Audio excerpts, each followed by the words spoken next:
I'd like to give a update on my situation because inquiring minds have not only wanted to know but have asked. I am here with the lights on, and I am not in my sleepy shirt. I'm actually in the very old throwback ATP Watch Sport Edition.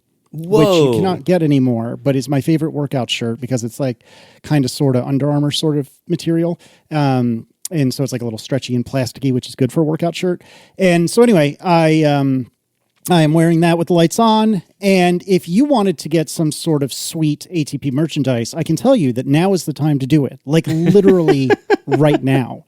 Because as we record, there's a little over a week left. Or no, I'm sorry, less than that. Less than a week. Just like a couple 4 of days days, left. Right? Yeah. Yes, I almost got my wires crossed there. There's just a couple of days left for you to go to atp.fm/store and get yourself some sweet, sweet ATP merch. We've got new Mac Pro outline shirts with or without wheels and all sorts of other stuff. We do not have mugs. A lot of people have asked about mugs. We don't have those at the moment. We'll probably do those again maybe next year or something. But we have a lot of great shirts. We've got the hoodie, which is extremely comfortable. We've got the classic 6 colors ATP shirt. All sorts of good merchandise at atp.fm/store. Now, here's where I do the hard sell. Every single time somebody, not in a funny way, a lot of people do it in the funny way. Oh, is it too late to order? Which is fine. Whatever. I've made this bed. Now I get to sleep in it. But that's the laugh for a truly funny joke when you get that exactly. laugh. Exactly. So every time somebody non-ironically, non-sarcastically tweets at us, at me, at somebody and says, "Oh, is it too late?" Yes. There are no exceptions. It will be too late if you do not go now to atp.fm/store. Now is the time. And you listeners, you might think that Casey's making this up or that 100% of the people who say that are being sarcastic. I guarantee you every time there is like 1 or 2 people at least who honestly, like totally not sarcastically say, "Oh my God, please, I missed it. Like, are you able to send me one more shirt?" or something like that. Like it always happens every time. Yep, every single time. So you might be thinking to yourself, I have a great memory. I know I can't do it right now. Maybe I'm driving. Maybe I'm walking. Maybe I'm just not at my computer, and I'd rather do it on a full-size computer. And you may think you have a good memory. Every time somebody says, "Oh, no, I forgot." Every single time. Don't be that person. Don't be that person. If you're driving, pull over. If you're walking, especially in like Manhattan or something, get to the side. Don't just stop dead. That's not cool. Get to the side. Do what you got to do. Use your phone, use your iPad, use your computer. Do whatever you got to do to go to atp.fm/store because as we record this, which is on the 11th, the afternoon of the 11th, you have 3 more days. So please, everyone, atp.fm/store. Now's the time. And Marco, would you mind reminding me what the situation is if you happen to be an ATP member? Oh, yes. If you happen to be an ATP member, you can go to your member panel on atp.fm and you can get a coupon code that will give you 15% off our merchandise. So that's yet another reason to become a member. If you want to become a member, just use this code once and then cancel your membership. You totally can. That's totally a thing. We hope you don't, but you can, and hey, no judgment. And there's still time to do that, by the way. And I wanted to put in my warning for the second order effect of missing the sale. Very often what happens is somebody who listens to the show has someone in their life who would like to get them some ATP merch for, say, the holidays or whatever, but they don't listen to the show, so they don't know when the sale happens. So if you're listening to the show and you think there's someone in your life who wants to get you a gift and you would like to get one of these gifts, you have to basically go and tell them, hey, if you're thinking of gift ideas for me, you should get something from this store that's closing on the 14th. So hurry up. You should have actually honestly done this a long time ago. If you've been leaving hints, if you've been trying to be subtle or whatever, it's time to cut that out. No more subtlety is allowed. You have to say, look, if you haven't already bought me something and you're going to get me something, I would like, and then just point to the shirt that you want or the pin that you want or the hoodie that you want or whatever, and say, and by the way, this sale ends on the 14th, so order now. Because we get email from those people too that say, oh, is the store open? I don't listen to the show, but my husband or wife listens to the show and I know they would love this, but it seems like your store is closed. Can I get this stuff before the holidays? Once the store is closed, no, you can't. So do it now. Yeah, we're not sure if it'll make it in time for the holidays. I don't want to make any guarantees in that regard, but It certainly won't make it in time for the holidays if you don't order. So atp.fm/store. Thank you. I am holding in my hand right now my product red iPhone 12 mini Wait, what? How? leather case. Oh, I was going to say, I walked right into that. You walked right. I should. You would think I'm a professional podcaster. But is it red? It's black, I thought.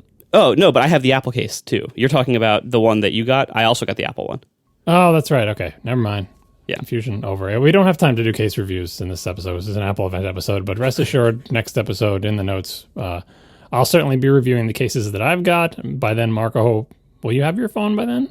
I don't know. Maybe. So the way things work here, my phone is going to be delivered on Friday to a ferry terminal. And if it gets delivered past about 9:30 in the morning, which it almost certainly will, then I won't get it till the next day. They're closed on the weekends. So oh, no. I'm probably not going to get it until Monday. Man, can you loiter at the ferry terminal all day just to intercept the package when it arrives? They would probably let me do that, but I'd rather not. That seems a little bit excessive. So, yeah, I will get my phone a few days later than everybody else. Granted, I have done weirder things to get my phone on launch day, but this year I'm a little bit more chill about it, I think. So you got a mini for yourself. Remind me what model you were planning to and now have bought. I did everything John said I would do. So I got the iPhone 12 mini in red/orange/salmon/coral, whatever it really is, in that color. I got the 256 instead of the 128 because John was telling me in my head, just get the 256. There's no way you're going to get the 128. And I thought, he's probably right. So, yeah. Don't try to blame me for doing what you were going to do. Yes, I predicted it correctly, but I didn't make you do it. Mm-hmm. And easily enough, it was, the store opened up a couple minutes later than it should have, but I got mine for day one delivery. Tiff at the same time was ordering her Pro Max Blue for day one delivery, and there were no problems getting either one of them on time. And I think even a few hours after sale, I think they were still available for day one delivery. So it seems like this was actually very well stocked compared to previous iPhone launches. And I'm surprised that the Max stayed in stock that well. But here we are. Well, that's excellent. Well, I mean, these are the two lower demand models, right? It's the most expensive model, which has historically lower demand than the less expensive models. And then the small one, which, as much as the people who want it really want it, is not the way the industry is trending. So it doesn't surprise me that they were able to keep things in stock. Yeah, and it's interesting, looking at the iPhone 12 mini as, quote, the small one, typically the smallest Apple product in a lineup is the most successful sales-wise, but that's almost always because it's the cheapest. And it turns out the cheapest thing of any Apple product lineup is the most successful sales-wise. And in this case, the iPhone SE is the cheapest. The iPhone 12 mini is the smallest. And it seems like whatever big demand there is for the small phone is mostly about the cheap phone. And that seems to get most of it. And so it'll be interesting to see if the mini actually succeeds as a major product, that they will continue. I sure hope it does, because I'm telling you what, seeing this case... I mean, yeah, there's no phone in it yet, but seeing this case next to my 11 Pro, I'm really excited about this. Yeah, I think we did reach a gentleman's agreement that you will not discuss that phone on this program at all, or with me in any capacity. I don't want to get an iMessage. I don't want to get a Slack DM. I want nothing, because I do really love my 12 Pro. I really honestly do. And I was using the telephoto lens just yesterday, but... As was I. But... Every time I think, oh, crap, I'm using this thing more than I thought. But I am having some serious FOMO about the Mini, and I don't even know but a couple of people that have, gotten press, or not press copies, seeded pre-released phones. And I'm already getting jealous and getting scared that I'm going to kind of wish I got that one. So we agreed that you're never going to talk about it. Great. Oh, yeah, right. Because I forgot also, between our last show and now, the press reviews all dropped for the Mini and the Max. Mm-hmm. I've only read Gruber's so far, but it sounds very, very good. Yeah, the gist of all the reviews has been pretty consistent with one exception. The gist is basically that the Mini is awesome, except that it gets a little bit less battery life than the medium-sized ones, which is to be expected, I think. And that the Max is really big and really heavy, and the camera is either awesome, which is what most people are saying, or only a little bit better, which is what a few people like NKBHD said. So it's it seems like the gain that you get from that bigger sensor in the Max is there, but it's only noticeable in certain challenging circumstances like low light and stuff where the daylight pictures and well lit pictures, you pretty much can't tell a difference. But that is, certainly if I was a person who was at all interested in a big phone, I would get it because there is a difference, and when you need it, it is great. But I, like a few times during this ordering period, I've picked up Tiff's Macs, and every time I'm like, no, I can't do this. Yeah, I haven't held a Macs in my hand in a long time, but certainly anytime I have, I've been like, oh, this is not for me. And I mean, if it's for you, that's fine. I'm not saying it's bad. It's just, it is not for me. Not at all. I think what it mostly comes down to is like, do you keep it in a pants pocket? And do you need to use it one-handed very often? And if the answer to both of those is no, it's a pretty good sell to get the Macs because it is the best in most ways. But if you do keep it in the pants pocket and or use it one-handed frequently, it's challenging. Yeah, interestingly, I haven't read really any of the reviews other than Gruber's so far or watched any of the videos, but I saw a flyby, maybe one of you guys retweeted it, I don't recall, but I saw a flyby a tweet from Nilay Patel who said, here's why I think MKBHD and I had different reactions to the 12 Pro Max camera. I take a lot of photos of a toddler. For any given light, the Pro Max will generally pick a higher ISO and faster shutter speed, which makes a big difference when your subject never sits still, which, not having any experience with this myself, that does make sense, and it certainly is another notch in the belt of why one would want a Pro Max. But again, every time I picked it up, I would just get nauseous and I wouldn't want to do it. There was an Apple event, and you two, even though there's no follow-up, are just talking about the iPhone Pro Max. If you notice, below the Apple event in our notes, there's a whole section on the Max and the Mini where there are things about the Max, and then Marco's going to talk about the Mini. But if you want to do it now, that's fine, because I have some tweets about the Pro Max as well. Notes? Matt Panzarino said that the telephoto lens actually gets the 5,000 adjustments per second image stabilization. It's something that Apple didn't mention, but it's the lens stabilization, not the sensor shift stabilization. So it's an increase in number of moves per second, not the sensor shift that's in the main lens. And the other thing he said is that the ISO range of the wide lens, the 1x lens, is larger, which allows for faster shutter speeds with wide apertures. And he mentions the same thing as Nilay Patel did, that moving subjects in iffy light is it's a big jump in quality. But if you don't have something that's moving, you won't notice that there was a faster shutter, and then you won't notice that you get less blur. Yeah, it also seems like one of the major improvements for the Max's camera system is in night mode and any kind of long exposure situation, because the sensor is pulling in a lot more light, you have to have you can have shorter exposures. So night mode, what this results in is you can have like less time you have to hold still while taking the picture, which will almost always result in a better and sharper picture. So that's pretty nice. If you do a lot of night mode, it's kind of a no-brainer. Yeah. And I feel like a lot of these reviewers who didn't notice anything about the camera, if you put the camera on a tripod and take a picture in good light, I mean, you're not going to notice much of a difference. And even in bad light, if it's it's a very stable shot or you don't have moving subjects, like if you look at the pictures people tend to test with, it's like, here is my parking lot at night outside of my YouTube studio. That's a very popular one. Here is a beautiful person smiling and staying very still, right? But no one's trying to catch a toddler. In like studio lighting. Right, exactly. Or even if it's in low light, like here's someone outside under a tree at night in the dark, but they're not a little kid running around, right? And so that's where I feel like you have to, like pulling up stats like Panzer did to say, what is the ISO range? I'm assuming he pulled that out of like Halliday or some other app that gives that information. And seeing, like, looking at the picture after it was taken and say, how long was this shutter open for this shot versus how long was the shutter open for this similar looking shot on another iPhone, right? So obviously it's not a night and day difference if people can't tell immediately, but the difference does exist, and it manifests itself in the way that you would think it would manifest itself given the actual physical changes where, larger sensor, larger pixels, all that stuff. It's not going to suddenly make it look like a, quote unquote real camera, because it's still a tiny little camera in the back of the phone, but the sensor's a little bigger and you can hold the shutter open a little bit less time to get adequate light. And that's only going to manifest in situations where that difference makes a difference. Yeah, two things. Number one, if there's no question this camera is a big difference in certain circumstances, and if they somehow sold this camera in the Mini, I would pay any price they wanted for that. But it's a much bigger camera system. And it would make the Mini much bigger. Yes, but it would make the bump much bigger. I mean, maybe not the body of the phone, but they make the battery even smaller because you'd be squeezing. I might take that. But yeah, so that's part one. And if they put that same camera system in the medium-sized Pro, I would probably have stuck with the Pro line. But number 2, is it really pronounced Halliday, or is this a Bazell situation? Oh, I was just about to say, I thought it was halide, but I'm not convinced I'm right. Halide, yeah. Halide is how you pronounce it. Sorry. I correctly pronounced the word that I saw in my head, but I realized that's not what the app is called, is it?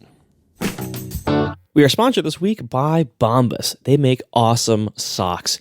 Maybe you haven't always thought of socks as the perfect gift or the perfect way to give back, but actually Bombas socks were made to give, literally. When you give a pair of super comfortable Bombas socks, you're not only giving someone a gift they'll love, you're also donating a specially designed pair to someone in need. Because for every pair of socks Bombas sells, they also donate a pair to someone experiencing homelessness across the U.S. And since socks are the number 1 most requested clothing item in homeless shelters, the generosity of giving Bombas will make a meaningful impact this holiday season. Bombas are specially engineered to be the most comfortable pair of socks you and everyone on your gift list has ever worn.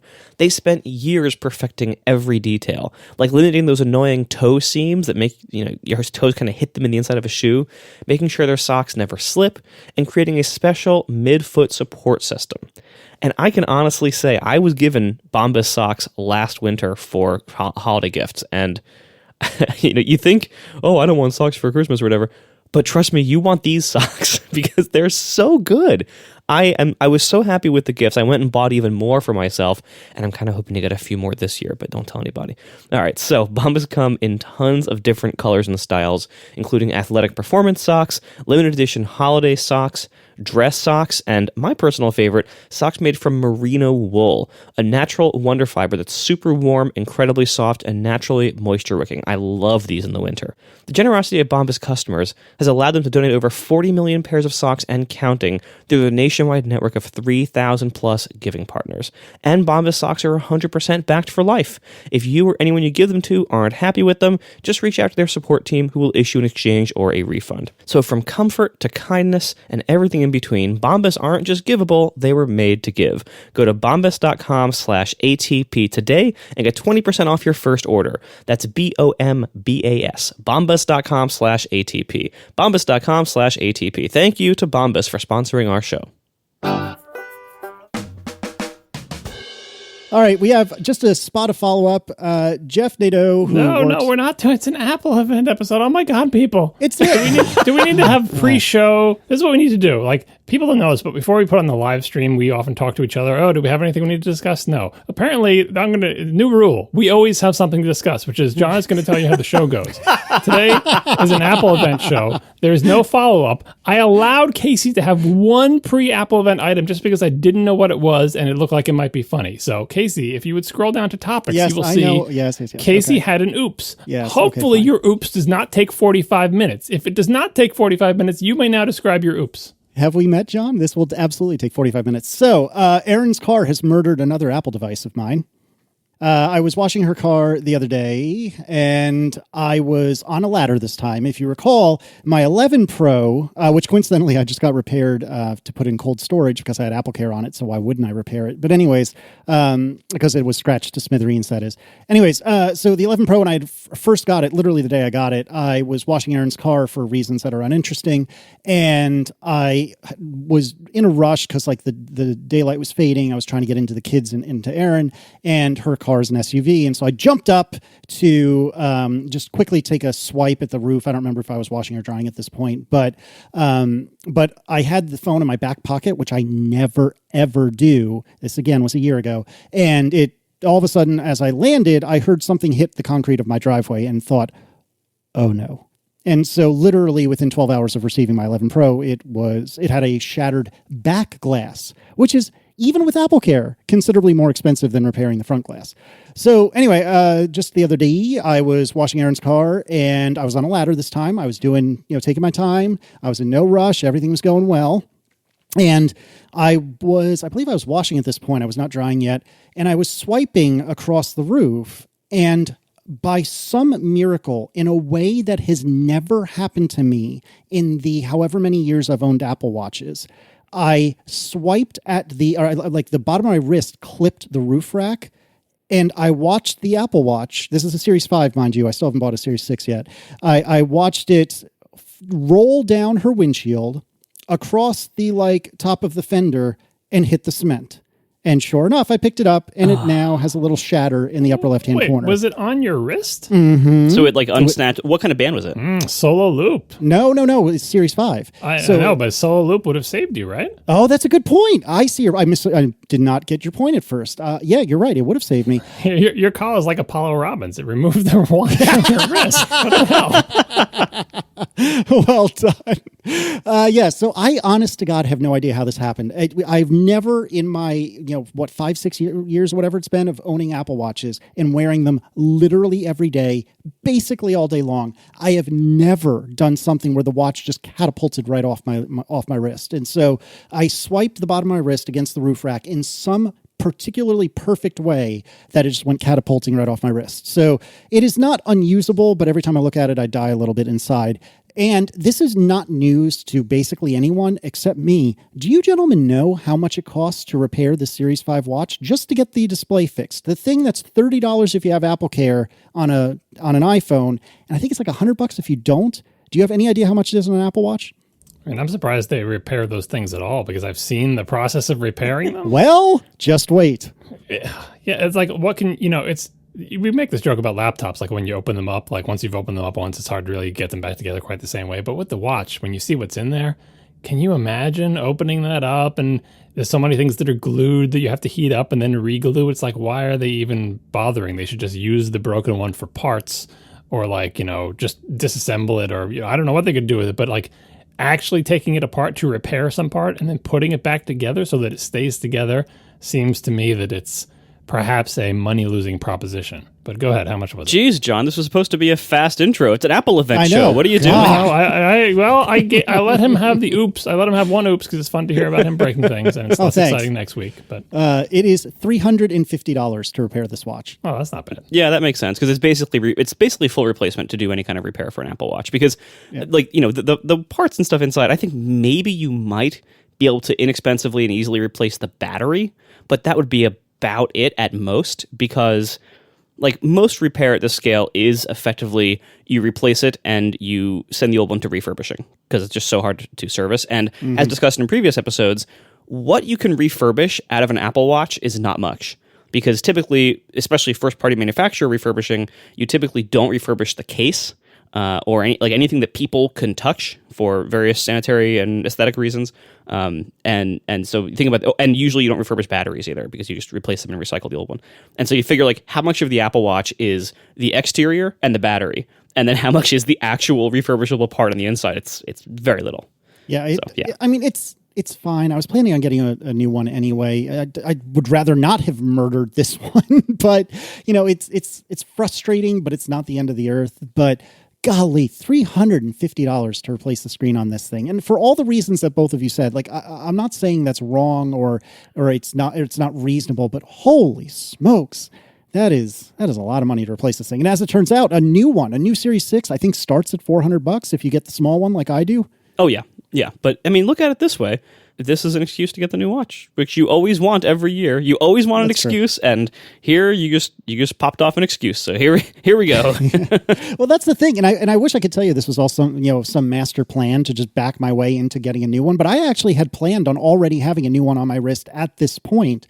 And it's funny you say that about the solo loop, John, because I guess that would have saved me. But no, I just hadn't gotten around to it because I'm so frustrated by the order process because I'm a petulant whiner. And so, anyways, I'm going to order one sometime in the next day or two. But I couldn't help but realize that Aaron's car has now murdered both a phone and a watch. And lesson learned: never wash your car. Is it the car's fault when it causes problems to happen when it is not being operated or moving? I don't know. It's like if you ride your bike into a parked car and you get hurt, is that the car's fault? I don't know. We're going to go with yes, because otherwise then I have to feel even more responsible than I already do. And I don't want that. All right, so I guess we have to talk about some stuff that happened yesterday, or else John is going to explode. Is that how this works? Yeah, I think you've cut into your time to talk about the glorification of Apple Park. I think you've lost the ability to talk about the celebrities that were shown. I think you've lost the ability to talk about John Turnus's big pitch about Apple Silicon and how great they are. And I think we actually have to dive right into the M1. All right, well, let's do it. Tell me about the M1, John.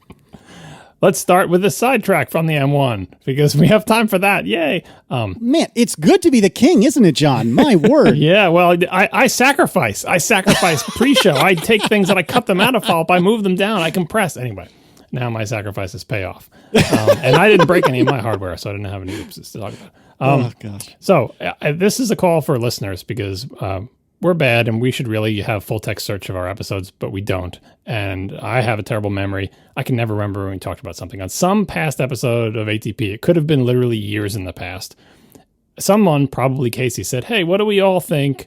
Place your bets. What do you think the name of Apple's ARM chips for the Mac will be? Will it just be the A series? Will it be X something? Will it be M something? Everybody place your bets. And all of us chimed in and said, I think it'll be this. I think it'll be that. I would love to know what we all said and which one of us was right, but I have no idea when we talked about that. So if you know, please write in and tell us. Don't guess. Send us a timestamp link in Overcast so you can be super cool.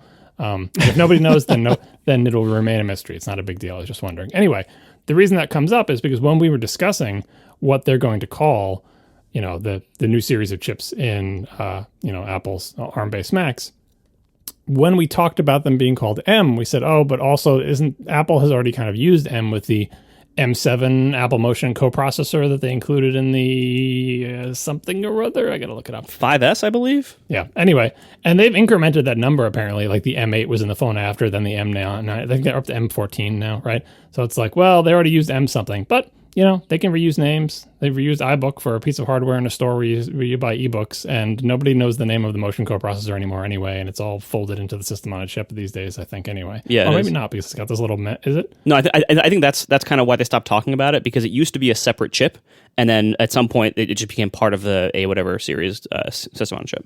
Right. So anyway, we know that Apple decided to call it the M1, which made me think of the BMW M1, which was a late 70s, early 80s mid-engine supercar from BMW.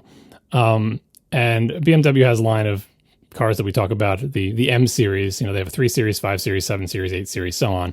And they make an M3 and M5. I think they make an M8 now.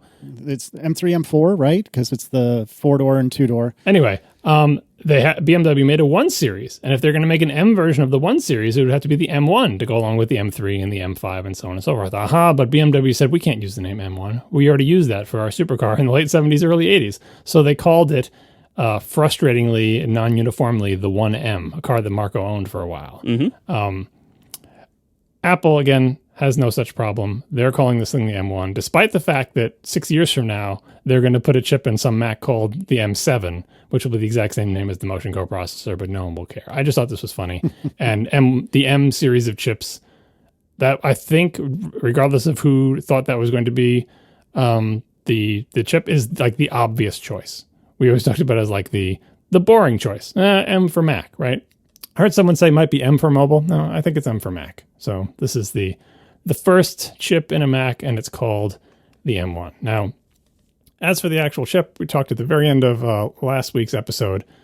What is Apple going to do? This is the first time they're doing an ARM chip for a Mac. They could do all sorts of stuff. They could do 3 entirely different chips for 3 totally different Macs, because the rumors were that it was going to be the 16-inch, which turned out not to be, and the 13-inch in the Air or whatever. So in the 16-inch, they could have this huge monstrous chip with tons of cores and a giant GPU that just is a massive performance beast that fits within the power envelope allowable in there, all the way down to a very tiny, wimpy little chip that they would put in their small laptop that didn't even require a fan. And on the other side of the spectrum was maybe they just use the same A14 everywhere. Like, it's not by name, but like literally, the same little wimpy chip that you see in phones. Just use that chip everywhere because it's what they have on hand, and they don't want to make custom, expensive, weird variants for every single Mac. If those are the two ends of the spectrum, what Apple ended up doing is a lot closer to the just use the same chip everywhere, but that same chip is not exactly an A14. In fact, what it looks like, it looks a lot like, if you can imagine what an A14X would look like, that's what the M1 looks a lot like. Maybe a little bit beefier than an A14X, right? I think I just read a tweet today that, like, if you look at the part numbers, if you had to guess based on the part numbers and the code names and stuff, you would think the M1 is the A14X because, I don't know, they stick a G at the end of the regular part name, and that's the X version or whatever. But they use this M1 chip. They use this same M1 chip across all of the Macs they introduced today. So we'll get to them in a little bit, but it's the Air, the Mini and the 13-inch MacBook Pro. And so, the idea that Apple would invest a huge amount of money in giant, scary chips right out of the gate for the Mac seems not to have happened, which is not particularly surprising, especially given the Macs that they actually did introduce. But I don't know. I'm not going to say I'm disappointed. I'm surprised. Put it this way. I'm surprised that, it seems almost like they said, what kind of chip can we make and what Macs will be best suited to use that chip? And that's what they introduced. Right. It's the first system on a chip on a Mac, though. That's exciting. Yeah, that was their big pitch for people who don't know what a system on a chip is. Like they showed all the different chips in a motherboard and without any labels on them. And said, take all these chips and shove them into one thing. And it's like a system, but on a chip. It's like, yeah, we know. We've seen it in phones and iPads. It's cool and everything. But in terms of size, it's 16 billion transistors, which is 35% more than the A14. Again, kind of like, the X things, the A13, A12, A12X, A12Z.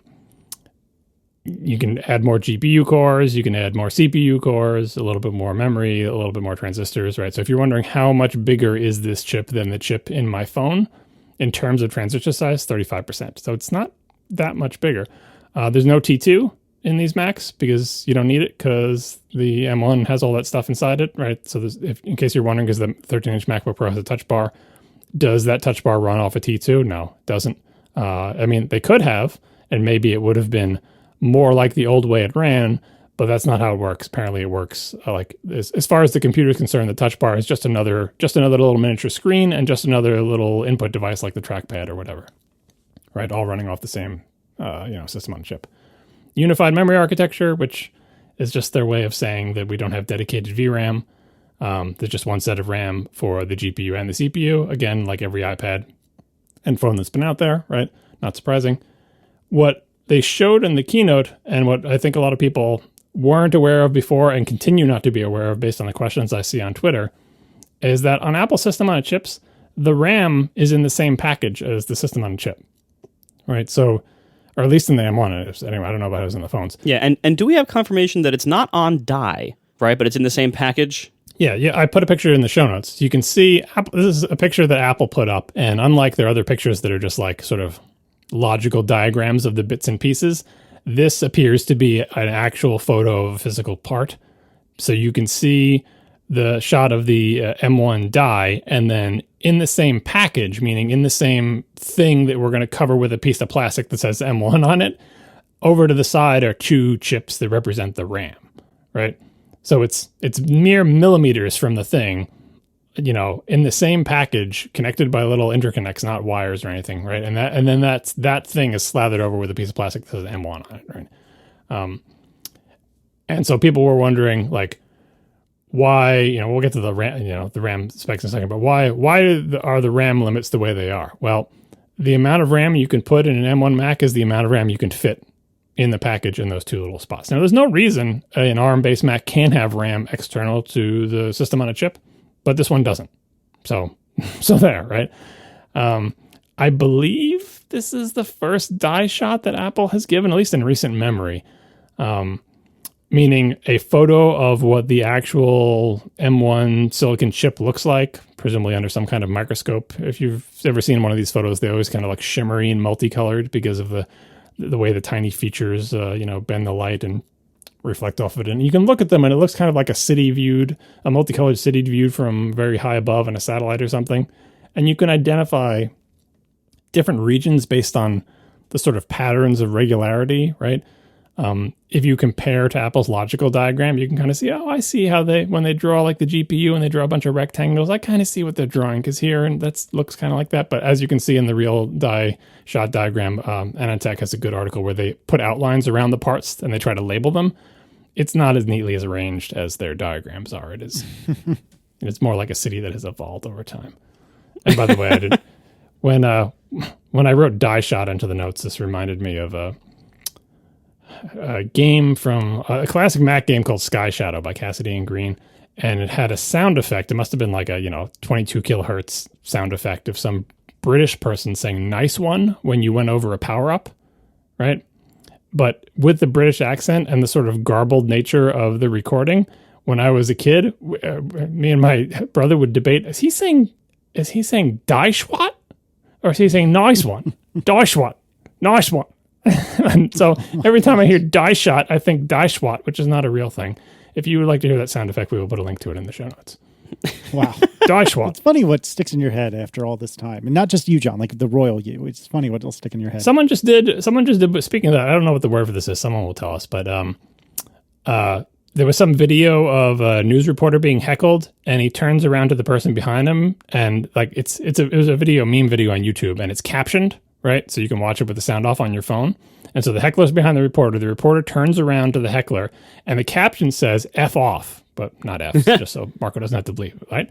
But if you close your eyes and don't read the captions and listen, the reporter says "buzz off." But because the captions say F off, you hear F off in your head, even though he says buzz off. I think we've done that with the... Really? Yeah. Because I've seen that video and I could swear that I heard the I know. four-letter expletive. Well, watch it again with your eyes closed and you'll hear him say buzz off. It's like the, what was it? The Green Needle and the Brainstorming Green Needle one? That's another one. Oh, yeah. And the purple, well, that was visual, but the purple green dress or whatever it was, I forget exactly what it was. Purple gold, something like that. I still can't see that dress as gold. It's always blue to me. Anyway, Dashwat. Let's talk about this CPU. 8 cores. I can't remember. What does the A12Z have? I should have put this in the notes. We're doing a little bit of a scramble to get the notes. But anyway, this is sort of in keeping with what I said before. Like, bottom line, 16 billion transistors, 35% more. Where are those 35% of transistors being spent? They mostly got spent in having more of a certain thing, either more execution units, more CPU cores, more GPU cores, or more RAM, right? The 8 cores, it's got 4 high-performance cores and 4 high-efficiency cores. The Anantech article labels these as Firestorm and Ice Storm, which presumably are the real code names that they extracted from some technical doc somewhere. Apple did give us the instruction cache and data cache sizes. Yeah, that was really wild. I rewatched the video this morning to enter way too much information in the show notes so we would have it handy.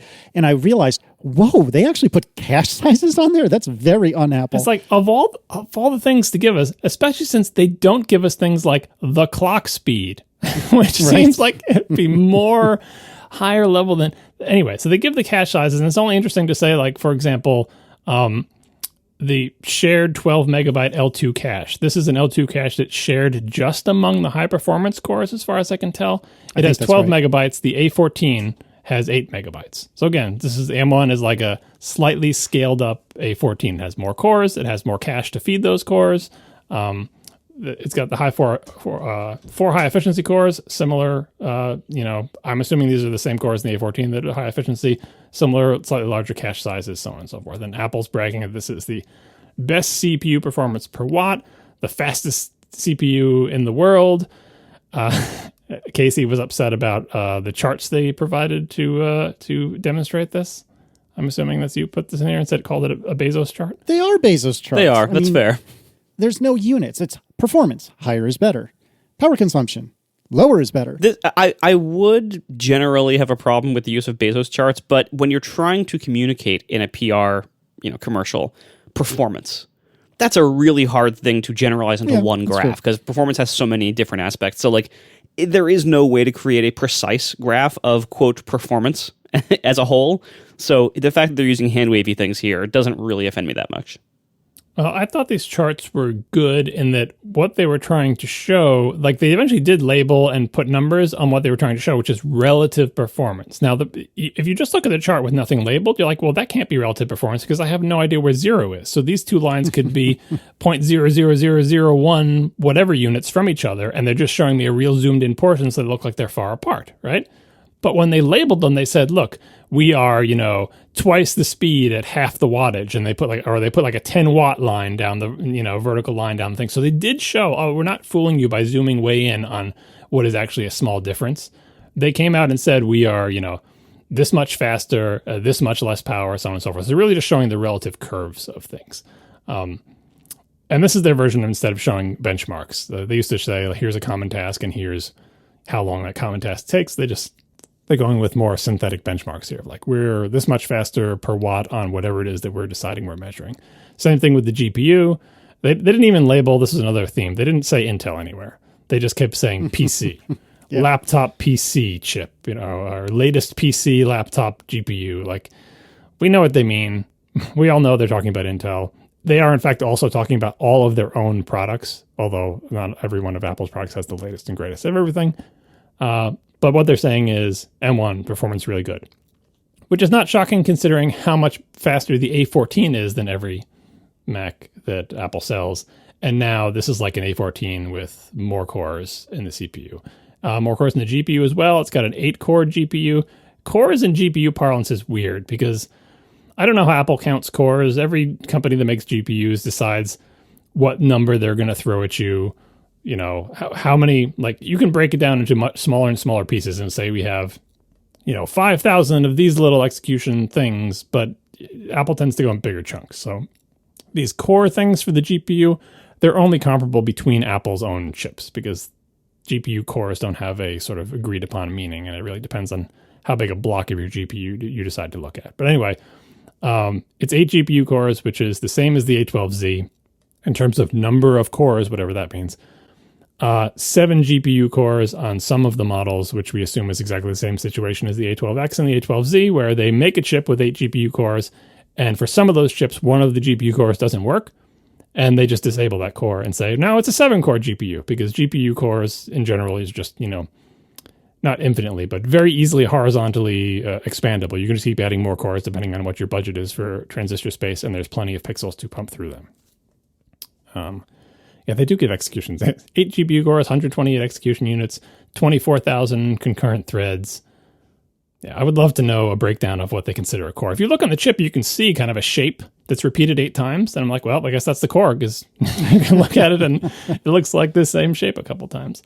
And the boast Apple makes is when it comes to personal computers, the M1 has the world's fastest integrated graphics. Probably does. I mean, that wouldn't be hard. Like, Intel's integrated graphics attempts are not great historically. I mean, here's the other modifier you're missing here is when it comes to personal computers. Did you put this quote in here, Casey? Is this actually a quote? Yeah, sorry, I didn't put the literal quotation marks around it, but yes, that was a verbatim quote, if I recall correctly. Yeah, they had to put personal computers because the PlayStation 5 and Xbox Series X exist, which also have integrated GPUs, technically speaking. Casey put the big technology slide in here where they have the big slide with a bunch of little boxes all around the M1 saying all the stuff that it has. Is there anything in that slide in particular that jumped out to anybody? I don't think so. They do... I know it was a different slide, actually, that they were talking about, like video encoding and decoding. But no, I thought that this was relatively straightforward. HDR imaging is on there.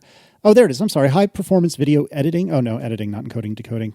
I don't know. There was nothing that remarkable now. There's one little bit here that looks interesting. Always on processor. Oh, I didn't even notice that. I guess that has to do with the Bow Chicka Bow Wow that Craig was talking about later on. Yeah. That's a great Which, way to by put the way, it. was easily my favorite moment of that entire presentation by a mile. Yeah. Craig has a sexual harassment case against Apple. Don't always sexualize Craig. He's a technologist first and a heartthrob second. Right. But yeah, the always on processor, I think, I'm glad that, even though it was kind of cringy, I'm glad that they called out the instant wake, because that's something that just the architecture and the realities of Intel-based PCs makes that really hard to do. And when Apple can control so much more of everything with using their own, everything, basically like they are here, they can make stuff like that better. And that's one of the ways that I am so happy that they attacked that as a thing that the Apple Silicon, I'm so glad we can stop saying that, the M-based Macs can actually improve on in like a meaningful day-to-day way. Because a lot of this stuff, a lot of people don't push their computers very hard. A lot of people don't use their batteries that heavily. And so a lot of people aren't going to see like incredibly noticeable differences in day-to-day use. But something like that, like instant wake and having it wake up reliably every single time, that's something that we can see. And something like an always-on processor probably maybe enables things like background push notifications to background update apps, things like that. We'll see how that works out, but like that could be a really meaningful thing in just day-to-day niceties that we couldn't have before. And this goes all the way back to the old Steve Jobs thing where he had a MacBook Air, so the story goes, and talked to the Mac team and said, when I wake up my iPad, it's ready to go instantly. Why isn't the MacBook Air like that? So it took a while, but it seems like we finally got there. And imagine if you started your MacBook Air or what have you, and you didn't wait 5 minutes for the last 24 hours of iMessages to come in. Like, that would be a neat change. That's the thing. Like, we're lucky that we have like computers that we don't use very often, that we occasionally wake up after like, a week of sleep. And yeah, it sucks having to wait for everything to roll in. And iOS devices don't work that way. iOS devices are always on until you manually power them off. But if it's just in sleep mode, then it will keep receiving background updates and keep updating the apps periodically. And so it's never that out of date when you turn it on. Whereas Macs don't work that way so far. And so to have an always-on processor and instant wake and everything, that's probably going to be a really nice improvement. And we'll see how much the software supports that. It might take a few years of software evolution to be able to get things like background updates reliably working on the Mac. But it's really nice in the iOS world, and I think this brings us closer to that reality on the Mac. One funny tweet somebody had about this diagram is off to the side, there's one of the squares says cryptography acceleration. And they joked, hey, will this make expanding an Xcode zip any faster? Again, XIP zip.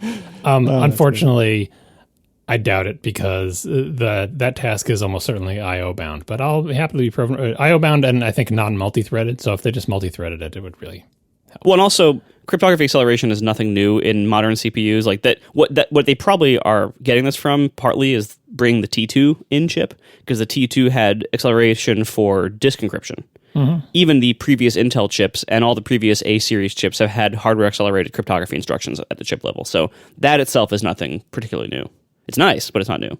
The way to think about the T2 is they took stuff out of their iPad and iPhone chips and put it into a little chip that they called the T2. So anything the T2 is able to do, that's stuff that their iPad and iPhone chips have already been able to do. The H.264 or 265 decoding, encoding hardware, the I/O processing, that's all. And system on chips had to do that themselves because, they dealt with their own, flash storage on the phones and everything like that. So pretty sure the T2 was just sort of like the opposite of that diagram we saw at the beginning where a bunch of chips merged together into one. The T2 was like a tiny chip ejected from Apple's phone chips and it landed on our Macs. But now we don't need it anymore because all that crap is in the M1.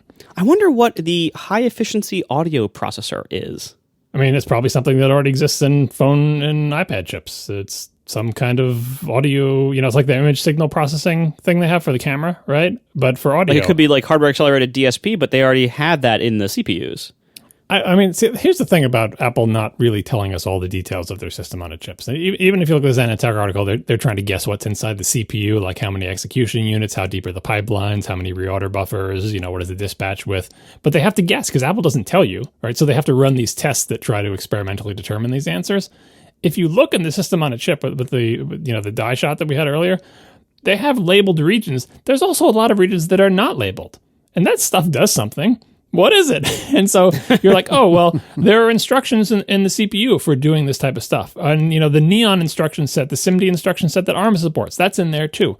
But for any given task, and this is part of Apple system on a chip design, if there's a thing that you need to do, you have a lot of choices. You could do it on the CPU. Like think of just audio processing. You could just do it on the CPU. You could do it on the CPU with SIMD instructions. If you have some kind on the GPU, sometimes you use GPU to do general purpose compute stuff, right? And then you get into these other things that this chip may or may not have. What if I'm encoding or decoding video? I could do that in 10 different places, but if this chip has dedicated hardware for this codec, I could also use that. Image signal processing, audio processing. If there's some region on the chip that has a separate little either miniature CPU or miniature set of execution units just for this specific task, Apple has a lot of flexibility to dole out the workloads to just the part of the chip that will do that job in the most power efficient manner and also the fastest, right? That's why the M1 is so much more than a CPU and a GPU. That's why all these other little labeled blocks are in there. And that's what makes like their ability to tie these things together so important, because Apple does tons of work to figure out what is it that our devices and apps are actually doing when somebody uses them. Someone uses an iPad over the course of the day.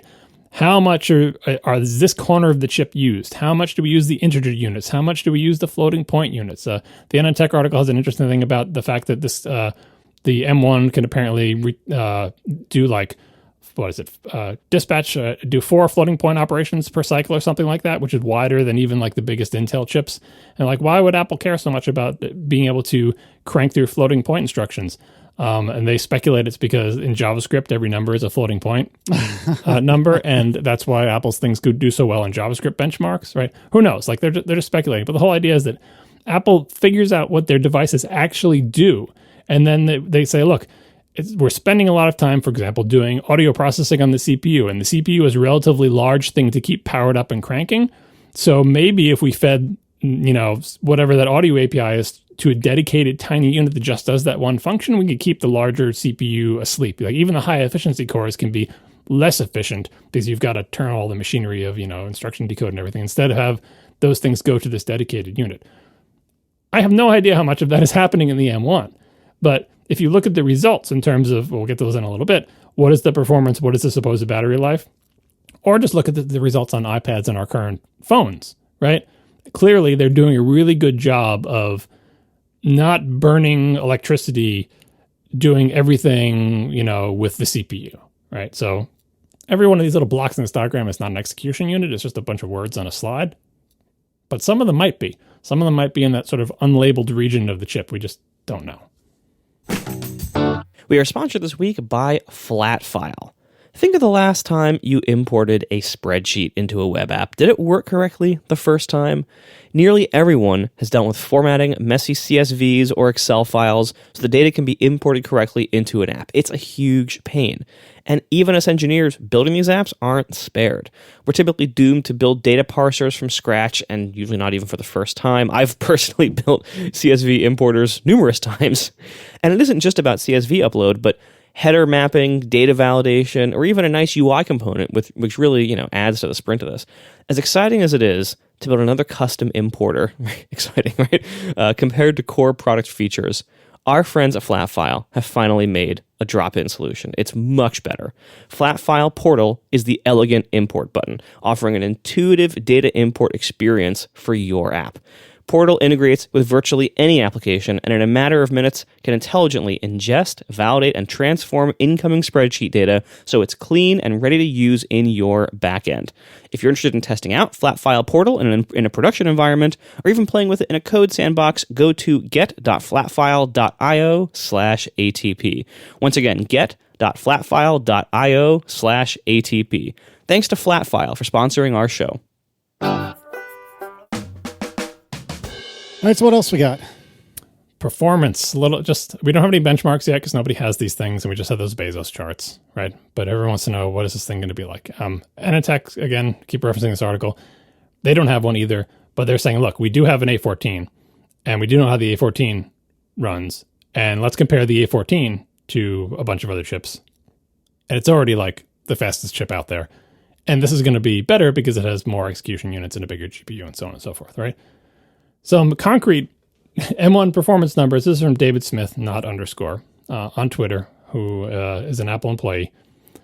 He says, fun fact, retaining and releasing an NS object takes 30 nanoseconds on Intel, 6.5 nanoseconds on an M1, and 14 nanoseconds on an M1 emulating Intel. So an Intel app running an emulation for this one tiny little operation, which is retaining and releasing an NS object, was just incrementing and decrementing a number. Which is a very common operation in Mac code. Yeah, I think we need to take just a quick pause here. So when you're doing stuff in code, you need to keep things in memory and then eventually let them go and give that memory back to the operating system. And there's a million different ways to handle this problem. But the way that Apple technologies handle it is by saying, how many people care about this memory? And then and just keep a count, keep a number. And when that number falls down to 0, which means nobody cares about it, then that memory can be given back to the operating system. So as the guys were saying, this happens just constantly. It's nonstop that you're saying, ooh, I care about that. Ooh, don't care about that. Ooh, I care about this. No, don't care about that anymore. And it's just nonstop. And so for this to be considerably faster can make a tangible difference in the speed of your computer. So it's, and again, it's not, this is getting back to what I was saying before. It is not shocking that this operation is very fast on Apple's hardware, because Apple has a platform that does reference counting on all of its in memory and all of its programs, and has for years and years. So all of the iPhone chips and the iPad chips, like when they were saying, what does the CPU spend most of its time doing? A huge chunk of its time surely is spent retaining and releasing things and sending messages. That's why they're always optimizing Objective-C message send and stuff like that. So this is not like just the M1 is doing this. The M1 is standing on the shoulders of every chip that came before it, including, of course, the A14. And, it's just saying, just FYI, like this is probably true of the A14 as well. The M1 is almost 5 times faster at doing this common operation than Intel. And an M1 running Intel code in emulation is twice as fast as an Intel, in this one particular tiny operation as an Intel chip doing this specific thing. Because no one at Intel is optimizing their chip architecture around Apple's need to call retain and release on, in their Objective-C and Swift code, right? But Apple sure is. I mean, this is one of the benefits Apple gets of having, like on the App Store, they have all code that runs on the platform passing through their hands. On the Mac, you now have notarization, so they're getting the same benefit now on the Mac. And when you have all of the third-party code out there passing through your hands, or at least most of it, the Mac doesn't have necessarily all of it because you have things like, things that aren't notarized going through open source stuff or whatever. But for the most part, you have almost all the code that is being run out there on your platform passing through your hands. And you can save a copy of it if you want, and you can analyze it if you want, and you can really have a really good idea of what kind of instructions are being used most often, and how can we design our silicon to optimize for the entire world of third-party software out there. And you can have even more, advancements when you consider things like bitcode, where with bitcode, code that was originally not written to take advantage of certain instructions, maybe, that you later add to your instruction set, can be automatically recompiled to take advantage of those instructions. So you can retroactively improve performance of apps as you improve your silicon through your own distribution channels. Like, that's a pretty powerful thing. That's something no one else in the industry has. And as much as a pain in the butt as it is for us developers, it gives Apple a huge advantage in performance design. David Smith warns that this boost in speed comes at the cost of potentially exposing certain multi-threading bugs. So he suggests using thread sanitizer on your apps to make sure you're not making a threading mistake. That also gets to one of the things in the Anatech article. There's speculation about the size of the instruction reorder buffers. They're like huge. Like the reorder buffer is like these CPUs don't execute instructions in the order that they are in the program. They're out of order execution, and they do parallel dispatch. They're executing multiple instructions at once, right? And so they have this buffer where they keep some window of instructions, some big bag of instructions, and they pull from that bag and say, okay, well, these 4 instructions can go together, and these 3 instructions can go over here together in the floating point unit, and these instructions, and that's what the CPU is doing, right? But it needs that bucket because if you're just given 4 instructions, maybe you can only execute like one of those, and the other 3 have to wait. And so, but the bigger the bucket is, the more you can sort of pick and choose. Oh, now we've built up enough instructions that I can say, okay, this set can go together, and this set can go together, and that set can go together. CPUs are very complicated. Anyway, the reorder buckets on these CPUs, according to Anatech's analysis, are hundreds of instructions. They're bigger than even they are on the biggest Intel CPUs, right? And that lends itself to the idea that Apple has determined in its own real programs, it is advantageous to have big caches, big reorder buffers, and wide execution, and they can actually extract that level of parallelism and use it to good effect. It is frustrating how much of this is speculation because Apple doesn't want to talk about or brag about these things. Intel had like data sheets down to the practically the gate level, not really, but they would tell you for each instruction what the latency is and what instructions can be dispatched with other instructions, and they would have conferences where they would tell you about their instruction decoder and how it works. And Apple is much more tight-lipped, which is fine. Anyway, so that's the M1. This chip that I described, 8 cores, and the 8-core GPU we know less about, but it's very similar to the GPU that's in the A14. It's just got 8 cores worth of it. 4 little cores, 8-core GPU, all the rest of the stuff you'd expect it to have, from the phone and iPad chips, Secure Enclave, all the stuff the T2 did, image signal processing, yada, yada, yada. It's all in there. This one chip powers all of the Macs they introduced. The only difference is maybe clock speed, but they won't tell us, and we'll find out as soon as we get the hardware. And that one GPU core that may or may not be working. And if it's not working, you pay less money. Do you want to explain that a little bit more? We've talked about it on the last show. I'm talking about it earlier today. I think people know about binning, right? Same deal as A12X versus A12Z. Yep. We have a big section of Big Sur here, but I think we can skip right to the Macs. All right, fair enough. Well, we started with MacBook Air, and it is now without a fan. So this, in many ways, this seems like the love child of the Adorable and the existing MacBook Air to me, because it doesn't have a fan, which is good, I think. It has more than one port, which is excellent. And so you've got the no fan from the Adorable and the more than one port from the Air. They claim that it is faster than 98% of PC laptops sold in the last year. My word. They love bragging about that, but it's like, who cares? Like, most laptops sold are not fast because by definition, the fast ones are at the edge of the bell curve, right? The thing, them bragging about how this is faster than X percentage of PCs that are sold. I don't know why they do that. They should just say that it's like really, really fast and compare it to like a fast laptop, right? Or I don't know if they don't want to compare it on price because they'll fall down or anyway. I don't think that this MacBook Air has anything to be ashamed of speed-wise. Again, we'll find out from benchmarking. But I just described the chip that's in it, right?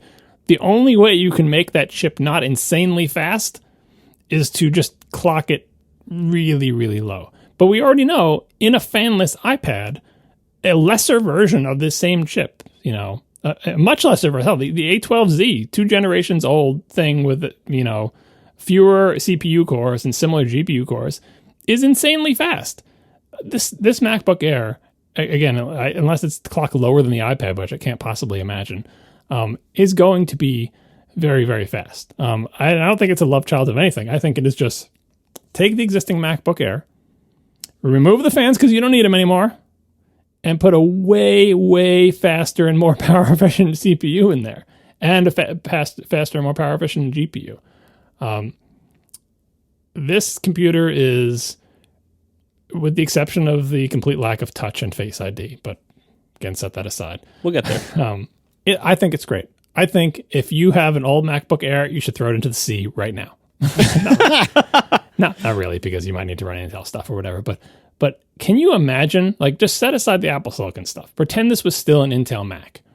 If this was the new MacBook Air, and we weren't talking about ARM Macs, so this is just the new Intel MacBook Air, and I mean, I know we don't have benchmarks yet, but I'm saying right now, when people start benchmarking this thing against the previous MacBook Air, it's going to embarrass the previous MacBook Air big time in both performance and battery life. And the battery life isn't 5% better, right? It's not like it's hugely better. And everything else about it is the same. Still scissor keyboard, still the same, function keys on top of it.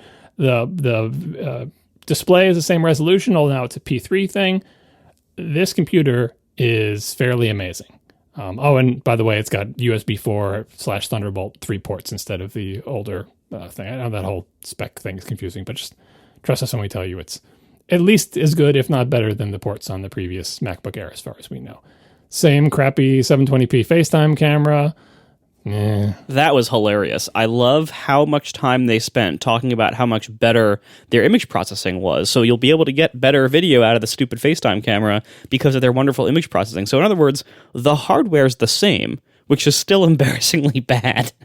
And I mean, I don't know how long their timeline is for developing such things, but if they aren't really working hard on improving the webcams in their laptops and desktops, they really should be.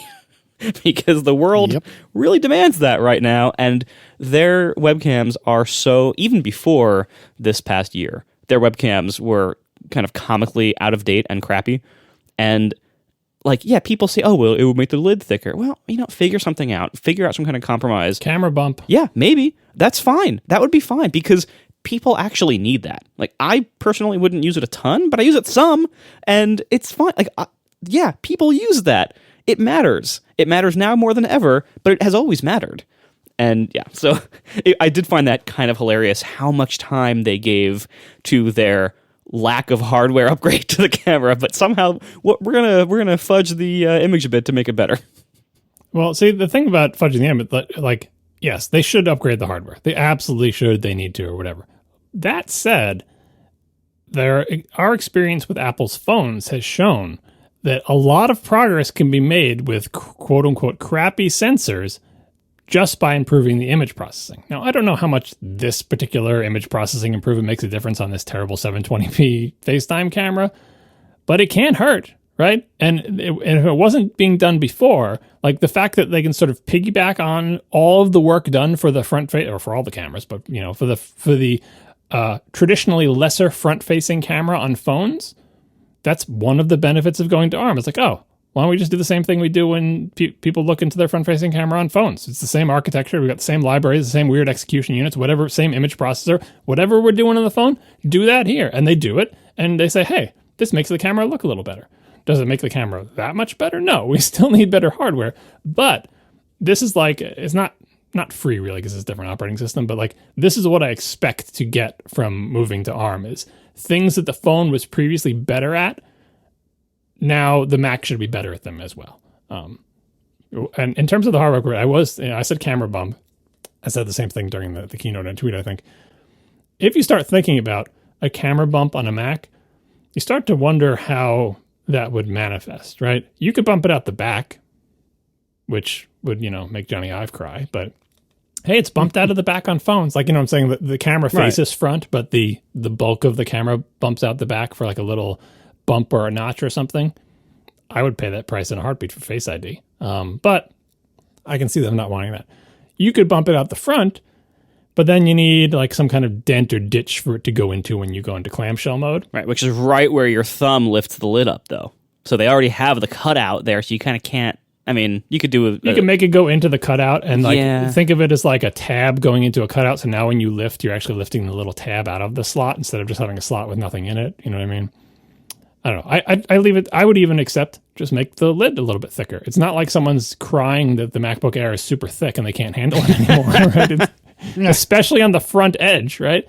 Just make the lid thicker. Anyway, that's future facing. This hasn't been discussed, but as far as I'm aware, this MacBook Air is exactly the same. Like it's the same case, other than potentially different venting holes and obviously different sort of internal structure.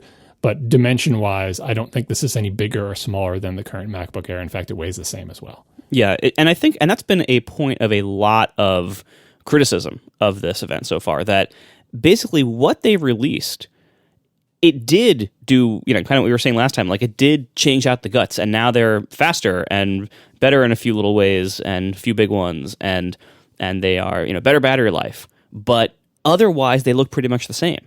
They didn't really shuffle up the lineup very much, and they don't really look any different, and they don't really have like massive hardware differences that are visible from the outside, and so they do look kind of dated in a way. When you look at what PC laptops are doing and have been doing for some time, Apple's laptops look like they were designed in 2015 still, and we still have these big thick screen bezels. We still have relatively small screens for the body size for the 13-inch class.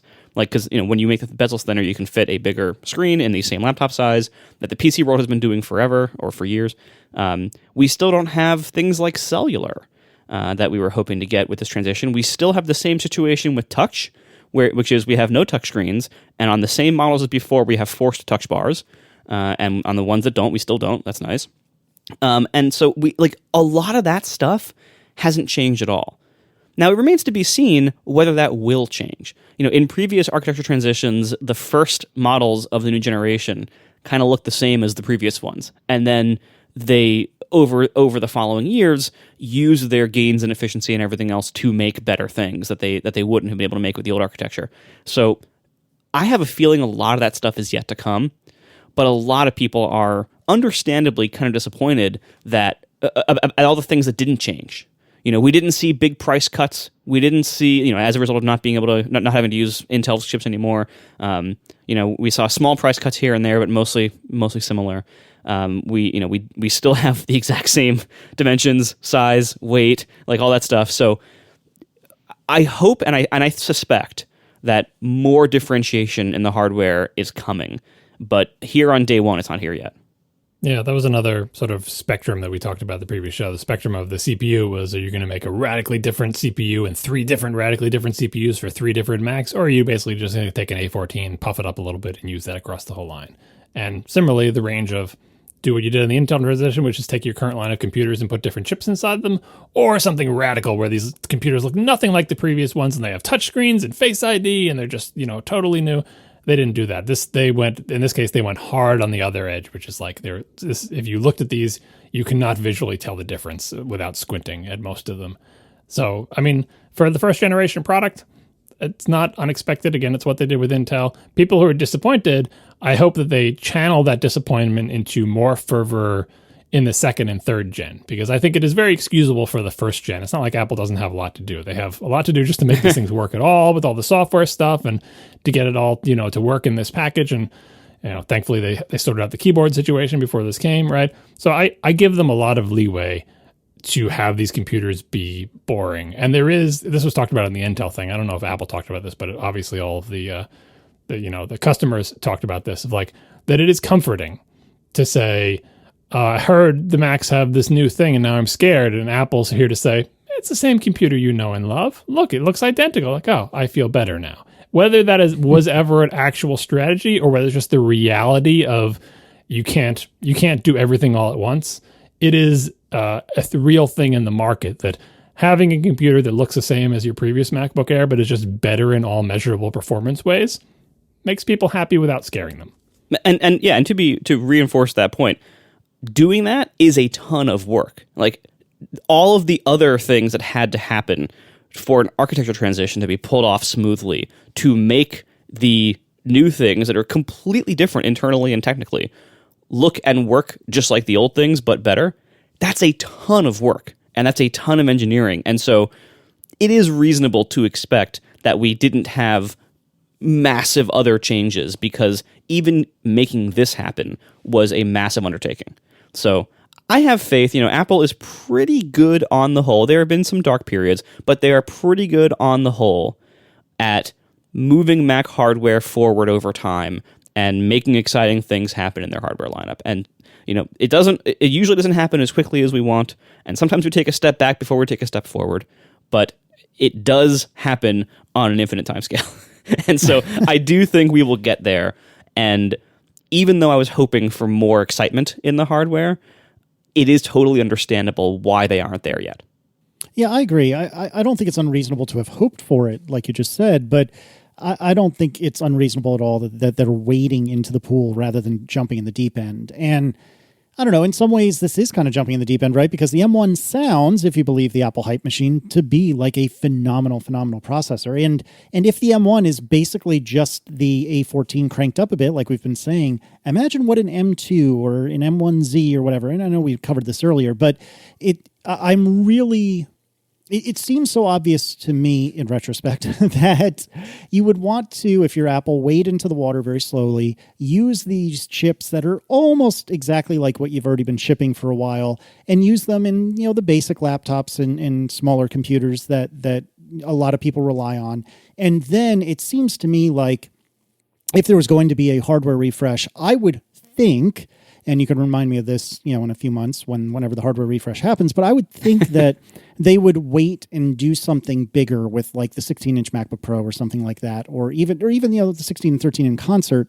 And I would imagine that they would do something where the processor is bigger, better, and different-er than the M1 is to the A14. I don't know what that looks like, but maybe it has features that have never existed on a Mac before. Hell, it could have a cellular modem in it, which has never been in a Mac. I don't know, something like that. I feel like today, or yesterday, strictly speaking, was all right, let's get our feet under us and let's walk before we run.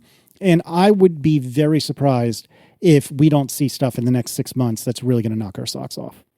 And and maybe even not 6 months, but I think a year or two, then we will look back on this time and be like, oh, those were so quaint. Like whatever we have in like a year or two, and especially once they complete the transition across the whole lineup, we're gonna look back on this like like those first Core duos and the Core Solo and the Mac Mini of the first Intel transition, of just like, wow, those chips were so important at the time, but so primitive in retrospect.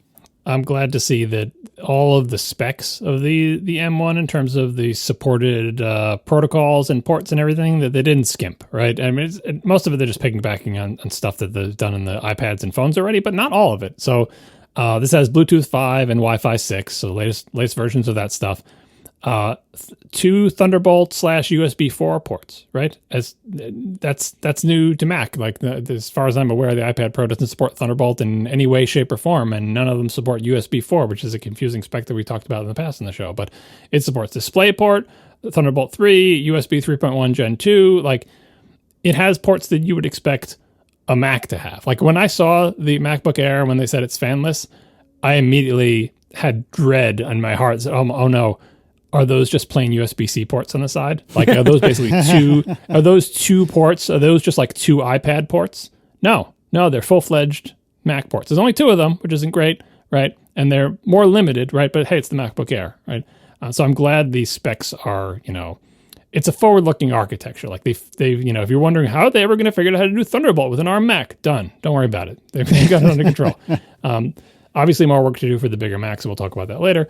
But, for the Air, this makes sense. Oh, the one hardware change that, in the case, again, other than the sort of venting situation, which we can't really assess from the photos, is that the hardware function keys, the F4, F5, and F6 keys have different little pictures on them, and presumably they're mapped differently in the software. The F4 key has a little magnifying glass, the F5 has a little microphone, and the F6 has a little crescent moon. What does that mean? Interesting. Spotlight, Siri, and sleep? Maybe dark mode? Maybe do not disturb mode? I don't know. Maybe, yeah. You can bind these keys to anything, so this is mostly, we'll see when we get them what they have them bound to by default. And over the years, it's been kind of weird that they ship. I mean, I'm using a keyboard like this too as hardware quote unquote function keys. They do say F1, F2, so on and so forth underneath them, but they always have these little pictures on them. But if you rebind them, the pictures become wrong. Like if you bind F4 to something that's not search, that magnifying glass doesn't mean search anymore. So this is obviously the way they made the touch bar. Hey, look, it's not it's just like not. I was going to say, why don't we just make it a whole big screen and then we can update the keys to look like whatever they want? It's why they didn't have a hardware keyboard on the iPhone, because you have a screen and it's infinitely changeable, but buttons are cool. Anyway, yeah, please don't encourage them, John. Please don't encourage them to use more touch bars, please. But I don't I don't know the idea of changing the symbols every couple of years on the function keys and the physical function keys. Like I don't. All right, whatever. It's fine. All I'm saying is that those pictures just remind me of how limited it is to have to paint little pictures on actual keys. But I do love the keys, so I don't like the touch bar, so I prefer to have this model. The pricing is the same. Still starts at $999, and that's for the quote unquote 7-core GPU, which has an 8th core that doesn't work. And then the 8-core one starts at $1249. There's a storage difference between them. That's a 7-core. See, this is so weird. They have to find some way to make an expensive one and a cheap one. This is true of all these models, right? They want to have a range of prices. But given that it's a system on a chip, and given that the RAM is on the package with the thing, it's not easy to decide how you're going to price tier them. The only things you can adjust is RAM, which I guess we'll talk about now. You can get 2 amounts of RAM, 8 and 16 gigs. Done. That's it. There are no other options because it's on the same package as a system on a chip, and I guess they couldn't fit more than 16 given current memory sizes and the size they wanted to make the thing. So that's a difference in price. There's 7 versus 8-core GPU, which is a binning thing of like, well, sometimes they come out with 7 working, sometimes they come out with 8 working, but it's more rare, so those one cost more. And then there's SSD space, right? How big do you want the drive? And depending on which one of those things you care about, you might say, oh, that's where all the cost is. Or you might get super angry and say, how much is it an increase in cost to get, go to 16 gigs of RAM? I can get 8 gigs of RAM for $20. How is it a $200 price difference to get another 8? It doesn't matter where you think the money is. Apple just says, look, we're going to charge you more for the better model. And you can decide to distribute that money wherever you think it goes. But there's not much that varies between these things. And no, you're not going to be able to say, subtract the prices from each other, take that bucket of money, and then lay bills down on the parts that are different. Don't do that exercise. It won't add up. The margins are better on the more expensive products, right? That's why Apple makes $1 billion, right? But as they use system on a chips, and get sort of more regular. For example, there's no clock speed difference that you can pick. You can't get a faster CPU. You can't get an i7, i8, sorry, thinking of BMW again. You can't get an i5, an i7, and an i9 CPU. It's just the M1. And whatever speed it's clocked at or whatever clock, it's the same for all of them. So they can only differentiate on, the thing that blows my mind is they're differentiating on GPU cores. When has Apple ever tried to differentiate their pricing models on GPU? Never. Like, they give you a better GPU with the big one, maybe, especially if it's a discrete GPU. But boy, so weird. So, like, they won't tell us the clock speed, but they want us to know how many cores are working in the GPU, and they tell us the instruction caches. So, anyway, the price range, all this is to say is the price range is the same. The memory range of 8 to 16. 8 as a default is terrible. I wish they had all been 16, but so what? As long as they offer 16, that's fine. Overall, the assessment of the machine is, like I said before, it's like the previous MacBook Air, but better in every way that you care about. Like, do you want the battery to last longer? Do you want it to be faster? Do you want it to be quieter? Do you want it to be cooler? And probably, do you want the SSD to even be faster? We don't have this in hand. We can't benchmark it, but I will confidently say that this thing is going to have amazing performance and battery life compared to the previous MacBook Air. If you're disappointed that the MacBook Air can't support 32 gigs of memory, you're not a MacBook Air customer. I think it's fine. Using it with 8, I think, is not fine. So if someone in your life wants to buy this computer and they want to get the super cheap one with 8 gigs, I don't remember what the default was for the Intel one, but just in general, I think it was the same. 8 gigs.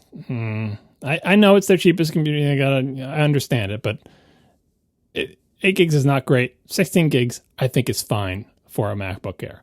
I said earlier that they have this chip, the M1. They're going to use it across all their computers, and they're going to use all the computers that were introduced at the event, which is 3 computers, and they're going to use it in computers where it makes sense. This chip makes total sense in this computer. I said in the last show, what if they make the Air fanless? And they did. They didn't have to. They could have put a fan in there and then presumably clocked it higher, like they do in the other models that we're going to talk about. But they didn't, because being fanless is a benefit, and it's cool. And on the MacBook Air model, they're not dying to do, tons of high performance work, because it's the MacBook Air. It's the casual mainline computer. Marco said the computer is dated, and it is. It looks like a computer that was designed 2015, because it more or less was, or 2018, or whatever this design came from. But on the inside, I think it's pretty amazing. I think this could, especially if they redesign the MacBook Air sometime soon, this could go down in history as like the new modern equivalent of the 2011 MacBook Air, given that the shape and everything is very similar, because this is probably the biggest bump in performance. And I mean that like in terms of how the product performs, not necessarily like CPU benchmarks, like performance as far as the customer is concerned from one year to the next. Because if you got an Intel MacBook Air and then your friend got this one, your friend got the better computer by a lot. You would be so jealous. Your battery is dead in half the time. Your thing is so slow. The fans are spinning up and their thing is sitting there quiet, cool as a cucumber, like an iPad with a hinge, they would call it, but faster. I think this is a phenomenal computer. Maybe you think it's boring because it doesn't have a touchscreen and Face ID, and I want all those, and cellular, and I want all those things too. But boy, I was blown away by this. It's, as far as I'm concerned, this is like the no compromises Intel MacBook Air. It's a compromise ARM MacBook Air for all the reasons that we talked about, or things they could have done and they could have had a fan. But if this was an Intel computer, we would be bowing down to worship it. Yeah, and my only reservations on the MacBook Air that we will only be able to tell by people getting them and using them and everything is they made it fanless. But the other two computers they launched with the exact same CPU have fans. So clearly this is a chip that benefits from active cooling. And by the way, real-time follow-up, in case everybody hasn't emailed us yet, the A12X is a 4-core high-performance and 4-core low-performance chip. So it actually is the same core count as what's in the M1. So that's just for reference. Anyway, because different cores though. Yeah, different cores. The A12 cores versus the A14 cores, and yeah, probably a clock difference and everything too. And anyway, so that's we were assuming earlier that the A12X was fewer cores, but it actually wasn't. Anyway, so back to this.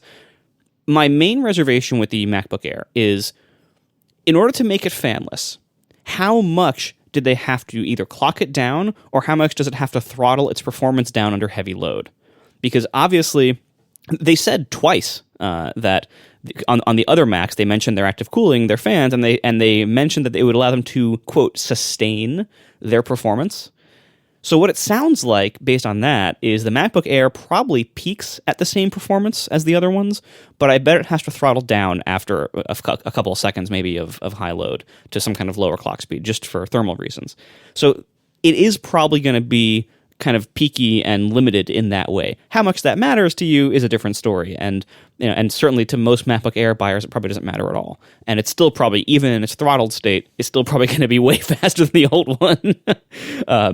But that is something to be aware of here, that the 13-inch Pro and the Mac Mini are able to, quote, sustain their performance by using fans. So that means this can't do that. And then secondly, we don't know how warm it's going to get. Like, for me, I cannot stand a hot laptop. Like, it makes my hands all sweaty. It makes it really hard to use it. Like, I hate heat radiating out of my laptop as I'm using it. And one thing that, you can make something fanless by just having it spread the heat around a lot and tolerating a high temperature as okay. I hope that's not what they've done here. Like, I hope that it's fanless because it just runs so cool in this configuration that it can be pleasantly cool and still perform well. But one way they could have also done it is it just radiates a lot of heat constantly and it's really warm in use. And I hope that's not the reality of using this computer. So we'll find out. But those are two things to watch out for in the early reviews for sure. I'm very confident in the heat, and I'll tell you why, especially given your real-time follow-up that the A12Z has 4 high-performance and 4 high-efficiency cores and an 8-core GPU. This is built on 5-nanometer process, and the A12Z is, 10 nanometer? 7. Unless this thing is clocked massively higher than the A12Z, we have a direct comparison. How hot does the A12Z get? I bet an A12Z iPad can get a little toasty playing a game for a long time. But in general, people don't complain about the iPad Pro getting super hot. I think this laptop will be exactly the same. That for most people, this will be the coolest, as in temperature, laptop they've ever used until they play a game. They're like, oh, I can finally feel some warmth, right? Because it's not a situation where Apple was forced to make this fanless. If there was any doubt, they could have put a fan in there. Fanless iPads have existed for a really long time, and I have confidence that Apple will make the right sort of trade-off. Most of the laptops that get hot have been the ones that have fans that are screaming all the time, right? So in terms of throttling, this will almost certainly throttle, right? If it doesn't throttle, they didn't clock it high enough. Like, this is the type of laptop you want to throttle because you want it to be able to peak high, but then most of the time you want it to be, going low. Like, this is not the computer for doing your pro video editing, although I'm sure it will work fine for that and be better than most of the Mac laptops ever made. But if you care about that quote-unquote sustained workload, get one of the other models with a fan in it because that'll help it. But this is I personally think this is exactly the right trade-off to make. Give me less consistent performance in exchange for having no fan and having it be super cool all the time. And everything is relative. So you're like, oh, it's a little bit slower than it could be. If this a little bit slower than it could be is like 80% faster than the previous MacBook Air that quote-unquote didn't throttle because it had a fan, who cares that it's throttling? It's so much faster. Yeah, like one of the things they said in the presentation was that when they were talking about the M1, they said that the low performance cores, like the efficiency cores, on their own have similar performance as the dual-core MacBook Air outgoing from Intel. So it's like with 4 hands tied behind its back. Right. Yeah, exactly. Yeah, so this is pretty likely that I think they effectively outright told us that it will throttle. Like, that's I'm accepting throttling as a given because I think they literally said that. But in their way, in the most PR way possible, they told us it will throttle. So that's going to happen, I think. But how much it matters remains to be seen, and how much it matters for this product. I think John, you're right that this is the right move for this product. Yeah, I was impressed by the presentation and I enjoyed the presentation, but I didn't come away from it thinking, oh my God, my 13-inch MacBook Pro, my Intel 13-inch MacBook Pro is a piece of garbage that needs to be thrown into the sea. Now, part of that is surely because there wasn't a direct comparison, right? And Apple is still selling them too, so they might not want to tell you that. Right. So fair point. But listening to you, John, I'm not in the same place in my computing life that I was when I bought my one-port MacBook, which I bought in like 2017 or thereabouts. But the more I think about it, the more I think that the things I loved about the Adorable were that it was incredibly small and incredibly light, a little smaller than the MacBook Air. I'm not sure if it's lighter off the top of my head. But it was incredibly small and it was incredibly light. And even though I am nowhere near as offended as the two of you are by fan noise, I don't like fan noise. I would rather not have fan noise if I have the choice. And that also did not have a fan. And I loved that computer so much, even despite all its flaws. And there were two major flaws to that computer. The first one was that it only had one port. It only had one USB-C port. And it was only USB-C. It wasn't Thunderbolt. So that severely limited what you could connect in terms of the quality of thing you could connect, because you could only get USB-C things. You couldn't get Thunderbolt things. But it obviously limited the quantity of what you can connect. So if I were to record a podcast for the sake of discussion, I need a dongle that will give me like traditional USB out and USB-C in for power. I would need a dongle just to plug in power and a microphone, which is kind of ridiculous if you think about it. Yeah, and one thing you don't want is for your live audio gear to be plugged in through a dongle, because they are never 100% reliable. Ever. Right. So that was a huge flaw. And you know what? Check. It's been fixed. There's 2 ports. I'd prefer 4 for sure, but 2 is better than 1. And the other thing that really stank about the Adorable, in a way that was arguably much worse than the 1 port, because the 1 port bothered me frequently, but its incredibly slow performance bothered me always. Mm-hmm. And but from any measure, this forthcoming MacBook Air, it's going to be way faster than the Adorable was, and potentially, like we've been saying, way faster than the existing MacBook Air that it's replacing, in most cases anyway. Not potentially, 100% it's going to be faster. When they said this, when they got done with this part of the presentation, I said, is there anything that the fastest MacBook Pro you can buy today will actually do faster than this fanless MacBook Air? That's the thing to watch for on the specs. Don't watch for how much faster is it than your stupid Adorable, how much faster is it. When they showed the specs and when they put it on a big chart, try to find something that the top-end, most expensive 16-inch i9 MacBook Pro does faster than this fanless Air in terms of CPU and GPU speed. That's what I'm looking for. I'm not even comparing it to, forget about the period. It's going to blow all those things away. It's like, okay, but does it embarrass Apple's most expensive laptop, this fanless thing? I think that... Single-threaded, yes. Single-threaded, we know it does. Right? The A14 already does, right? But multi-threaded GPU, discrete GPU, it's going to lose out on that, Yeah, I mean, we can tell that. Like, if you look at any benchmark that benchmarks the A14, and you compare that to Macs, I always like Geekbench. You may have your benchmark of choice, but you look at that, and it basically we're still looking at multi-threaded, multi-core performance that scales up with core count, and the 4 high performance cores in the latest iPads, or it's in the old iPads now, and the 2 high performance cores from the A14, we can kind of extrapolate, and we're not going to beat the 8 core MacBook Pro or the 10 core iMac Pro or the God knows how many cores Mac Pro until Apple delivers an M chip with more cores. Simple as that. They just need more of them, and I don't see any reason why they can't release that sometime in the next year.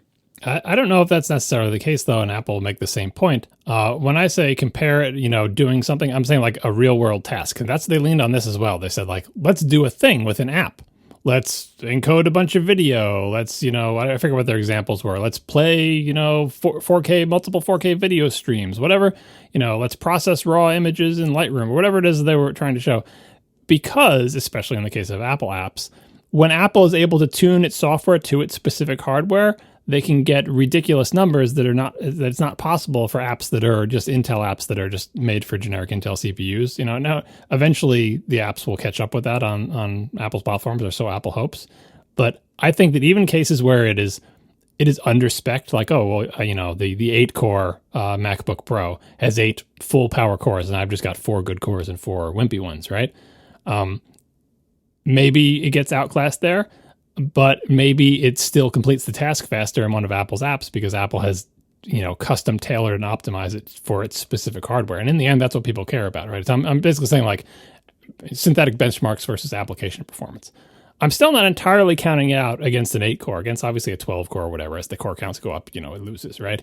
But, and in GPU, I think it's going to lose, too, to the biggest discrete GPUs that Apple ships. And certainly it won't be as fast as like a gaming PC or whatever. But I am very optimistic about direct performance comparisons to pretty much any Intel Mac laptop, except for in the extreme cases. Yeah, I mean, my best guess is, performance-wise, again, having known nothing about this except seeing the A14 in iPads and phones so far. My best guess is, right now the A14 Geekbench single core is in the 1500 range.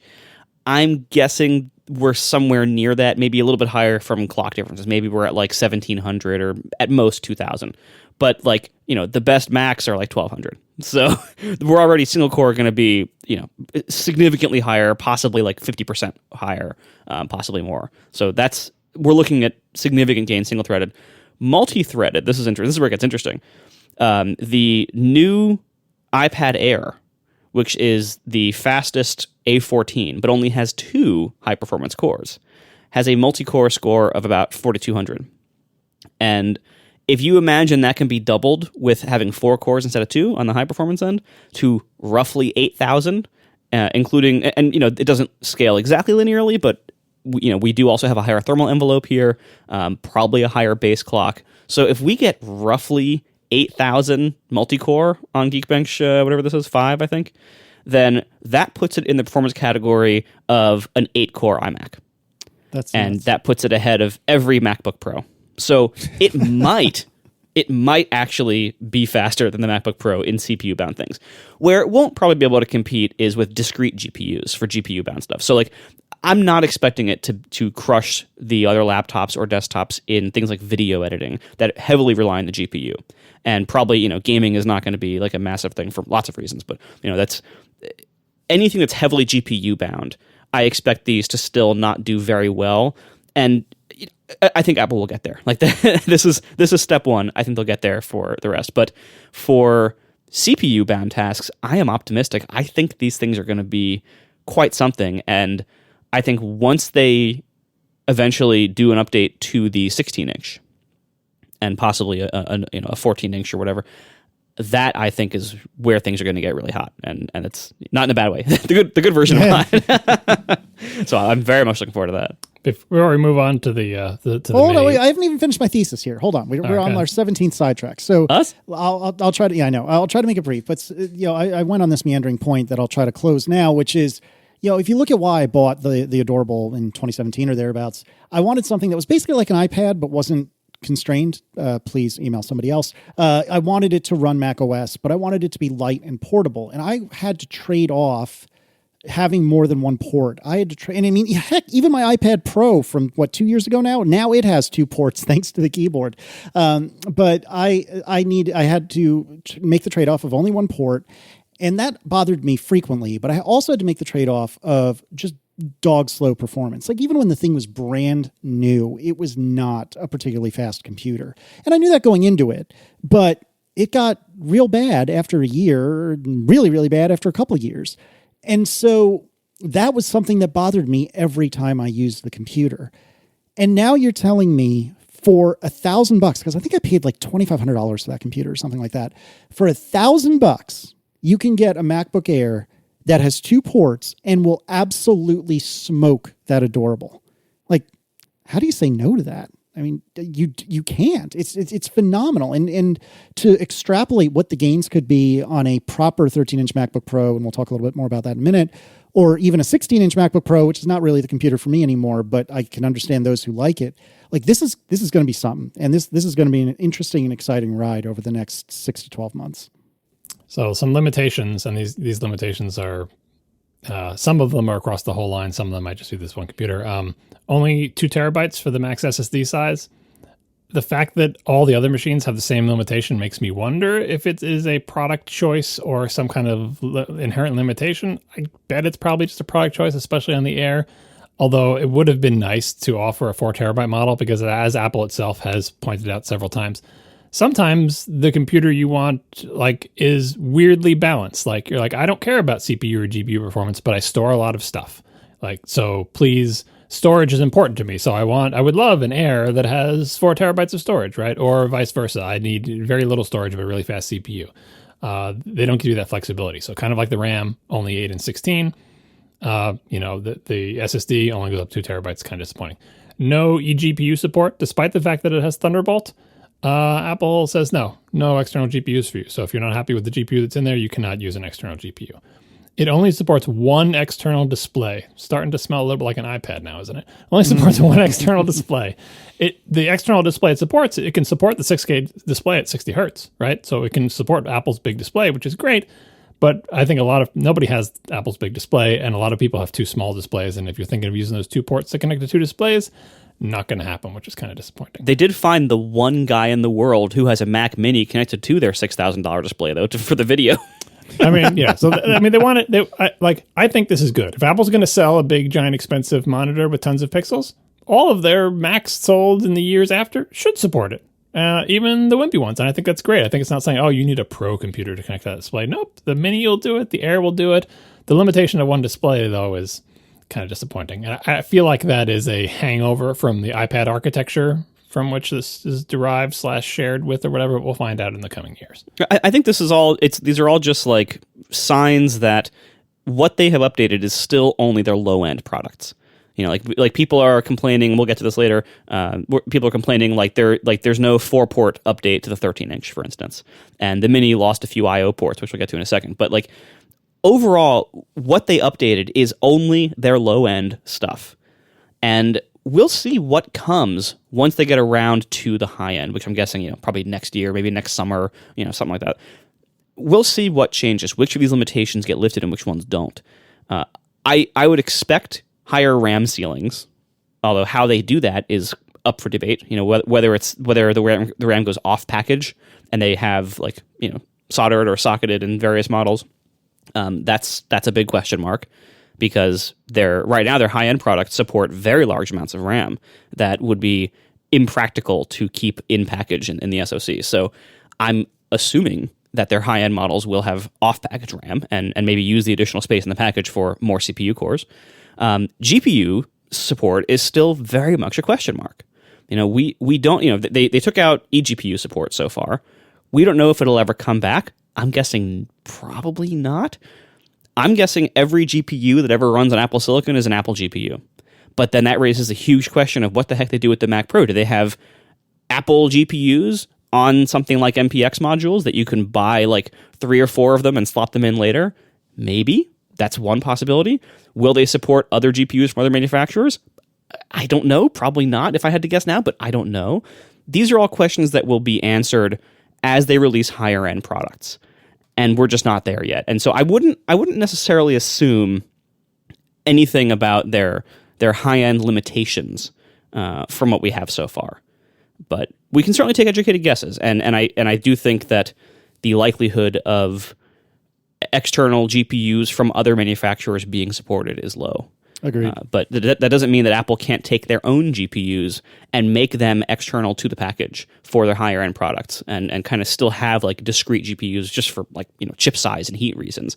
That is still on the table, I think. But I wouldn't assume that we're going to get AMD or NVIDIA support. Certainly not NVIDIA. Probably not AMD support either. And but I also wouldn't assume that would preclude the existence of high end expandability and options.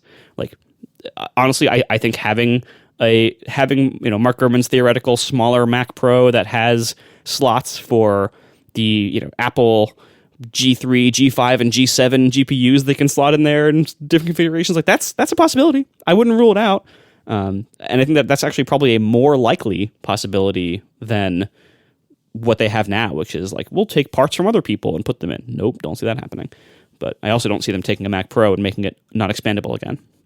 So we'll see what happens in the high end. Anyway, we're getting ahead of ourselves here. Right now we're looking at the low end, and while a lot of people are really upset that it's capped at 16 gigs of RAM and 2 Thunderbolt ports, that is in line with their previous low-end products that this is replacing.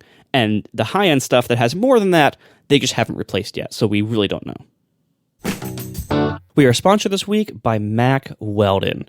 The new normal uniform has a lot of us searching our closets and drawers for men's essentials that just aren't there. Instead of the usual business casual button-ups and jeans, it's soft knit polos, t-shirts, joggers, and active shorts that we need now. Whatever men's basics you need, Mack Weldon has you covered with unmatched comfort and fit. I can personally verify this. I've been wearing Mack Weldon clothes for, I think, 3 or 4 years now. I wear their underwear every day. I wear their t-shirts most days.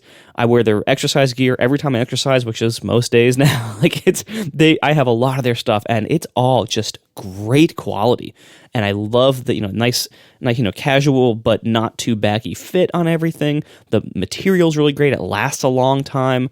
I think I've worn out one shirt in 4 years of heavy wear, out of the probably 20 or 30 things I have from them. It's amazing. So this stuff looks great, feels great, covers all ranges from working out to going out. It is for everyday life. They have a wide range of customized fabric that can keep up with you no matter what your day looks like. So things like 18-hour underwear and jerseys and stuff. Silver line, which has naturally antimicrobial silver fibers in the fabric, so that you can't stink because it's antimicrobial. It's so good. The silver line is my favorite. Here in the winter, the warm knit is especially a very nice one to have. I love the warm knit kind of waffle shirts they have. And all of this is backed by the Weldon Blue Totally Free loyalty program. Level 1 gets you free shipping for life. Once you spend $200, you reach level 2, and then you get 20% off every order for the next year. It's wonderful. And they have guarantees here. Mack Weldon wants you to be comfortable, so if you don't like your first pair of underwear, you can actually keep it, and they'll still refund you, no questions asked. So for 20% off your first order, visit MackWeldon.com/ATPpodcast and enter promo code ATPpodcast. That's MackWeldon.com/ATPpodcast, promo code ATPpodcast for 20% off. Mack Weldon, reinventing men's basics. So speaking of low end, the Mac Mini was the next computer, and if you look at the specs and limitations, it looks very familiar. It's an M1. It goes from 5 gig SSD to 2 terabytes. It can have 8 or 16 gigs of RAM. It has no external GPU support. It has Thunderbolt/USB 4 ports on it. It's a little bit Mac Mini. It's just got an HDMI port on the back. It's got USB-A ports. It supports 2 external displays, but I think only because it's got the HDMI port. So the Thunderbolt port supports up to the 6K display at 60 hertz, and then the HDMI port supports up to 4K resolution at 60 hertz, right?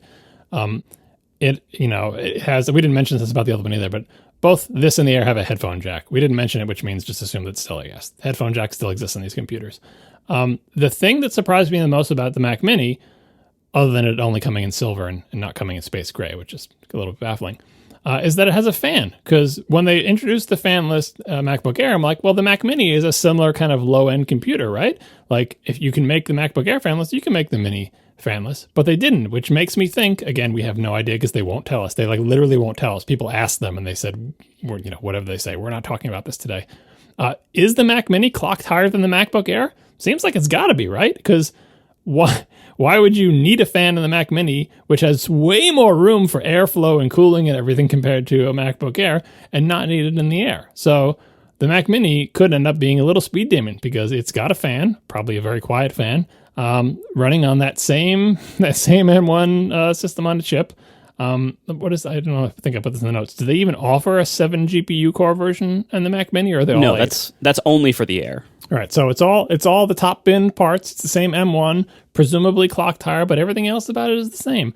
They dropped the price $100, the entry level price. It used to be $799. Now the entry level is $699. And they're differentiating so given all the specs I just said, the only thing they have to differentiate the Mac Mini, how can you charge more for it, is storage. Because nothing else about it changes. Like RAM, I guess, but like RAM and storage, they're really getting. And like, how long will the RAM last? Like, we talked about this before the ARM Max came out. You differentiate iOS devices just by storage. What size phone is Marco getting? 128, 256? We never ask him how much RAM he's getting because you're getting what you're getting, right? So it's nice that they gave 2 choices for RAM. I dread the day they give 1 choice and it's like 8 gigabytes or something. But yeah, this one doesn't even differ in the GPU cores. If you are interested in a Mac Mini to be a tiny little Intel server, this is not your computer because it's not Intel.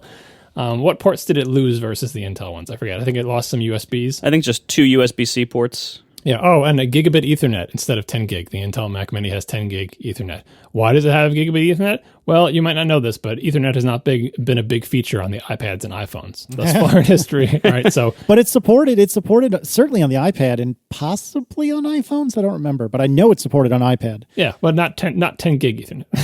Yeah, and that could be a PCIe lane thing. More likely, it's probably just a high end versus low end thing. It wouldn't surprise me at all if they do later, once there is a higher end M chip for their higher end products, they might offer a higher end configuration of the Mac Mini with that chip.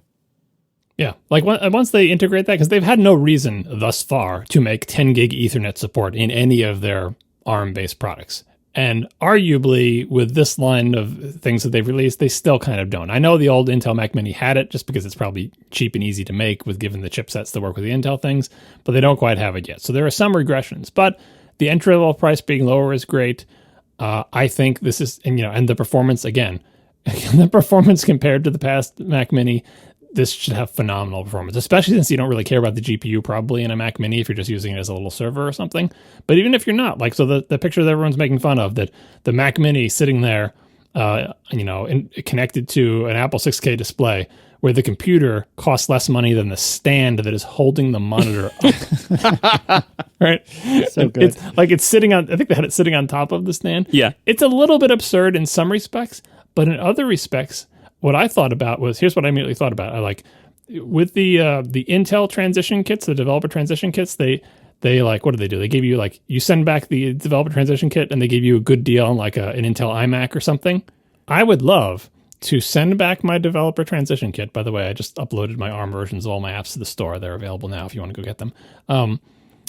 I would love to send that back and have them give me a good deal on an ARM-based Mac Mini.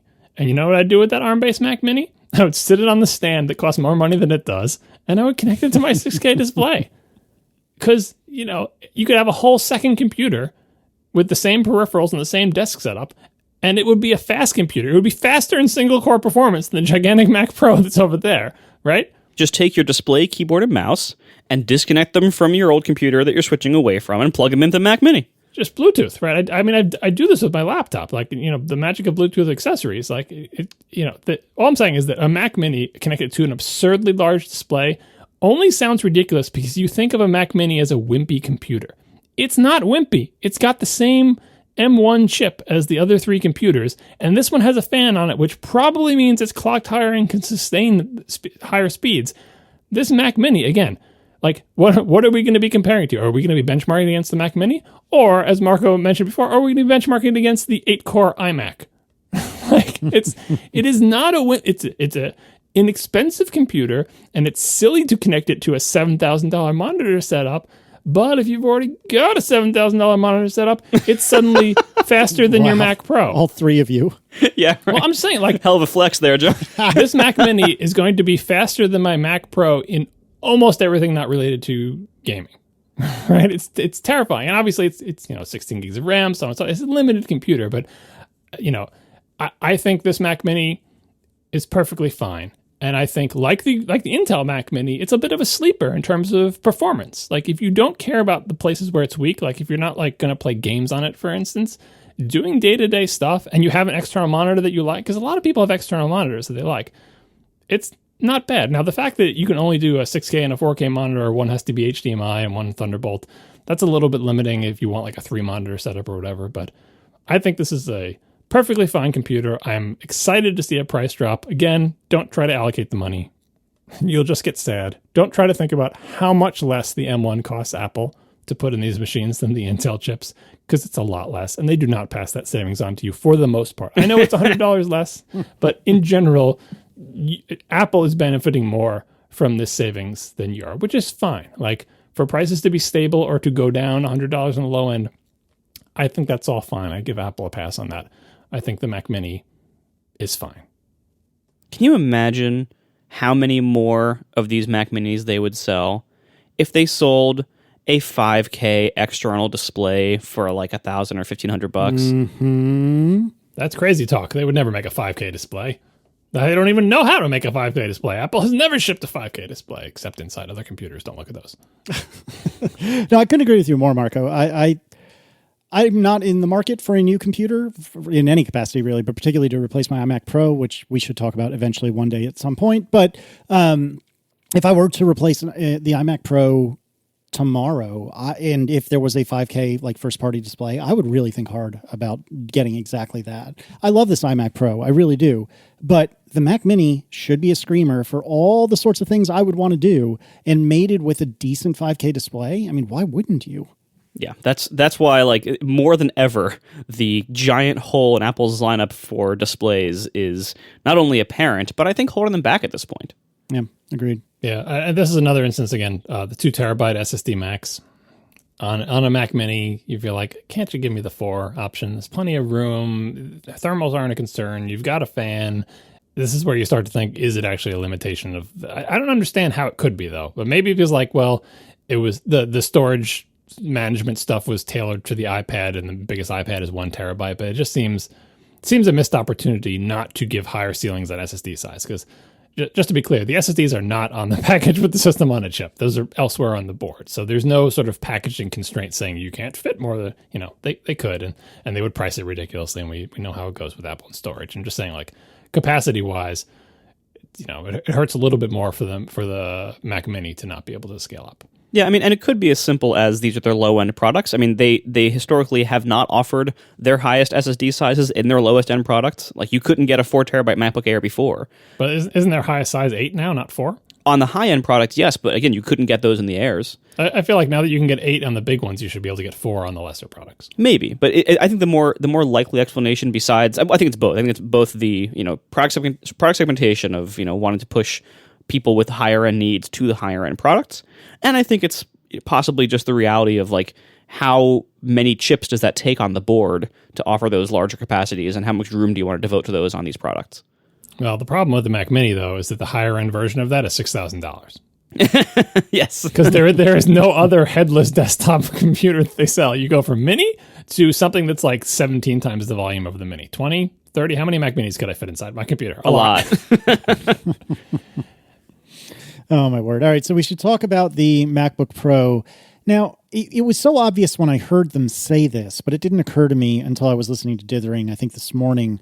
And I forget if it was John or Ben, but one of them said, you could think of the MacBook Pro that was released yesterday as the spiritual successor to what Marco dubbed the MacBook Escape. And so this was the MacBook Pro, the Escape was the MacBook Pro, Intel, of course, that did not have a touch bar, and it only had 2 ports. Is that correct, Marco? Yep.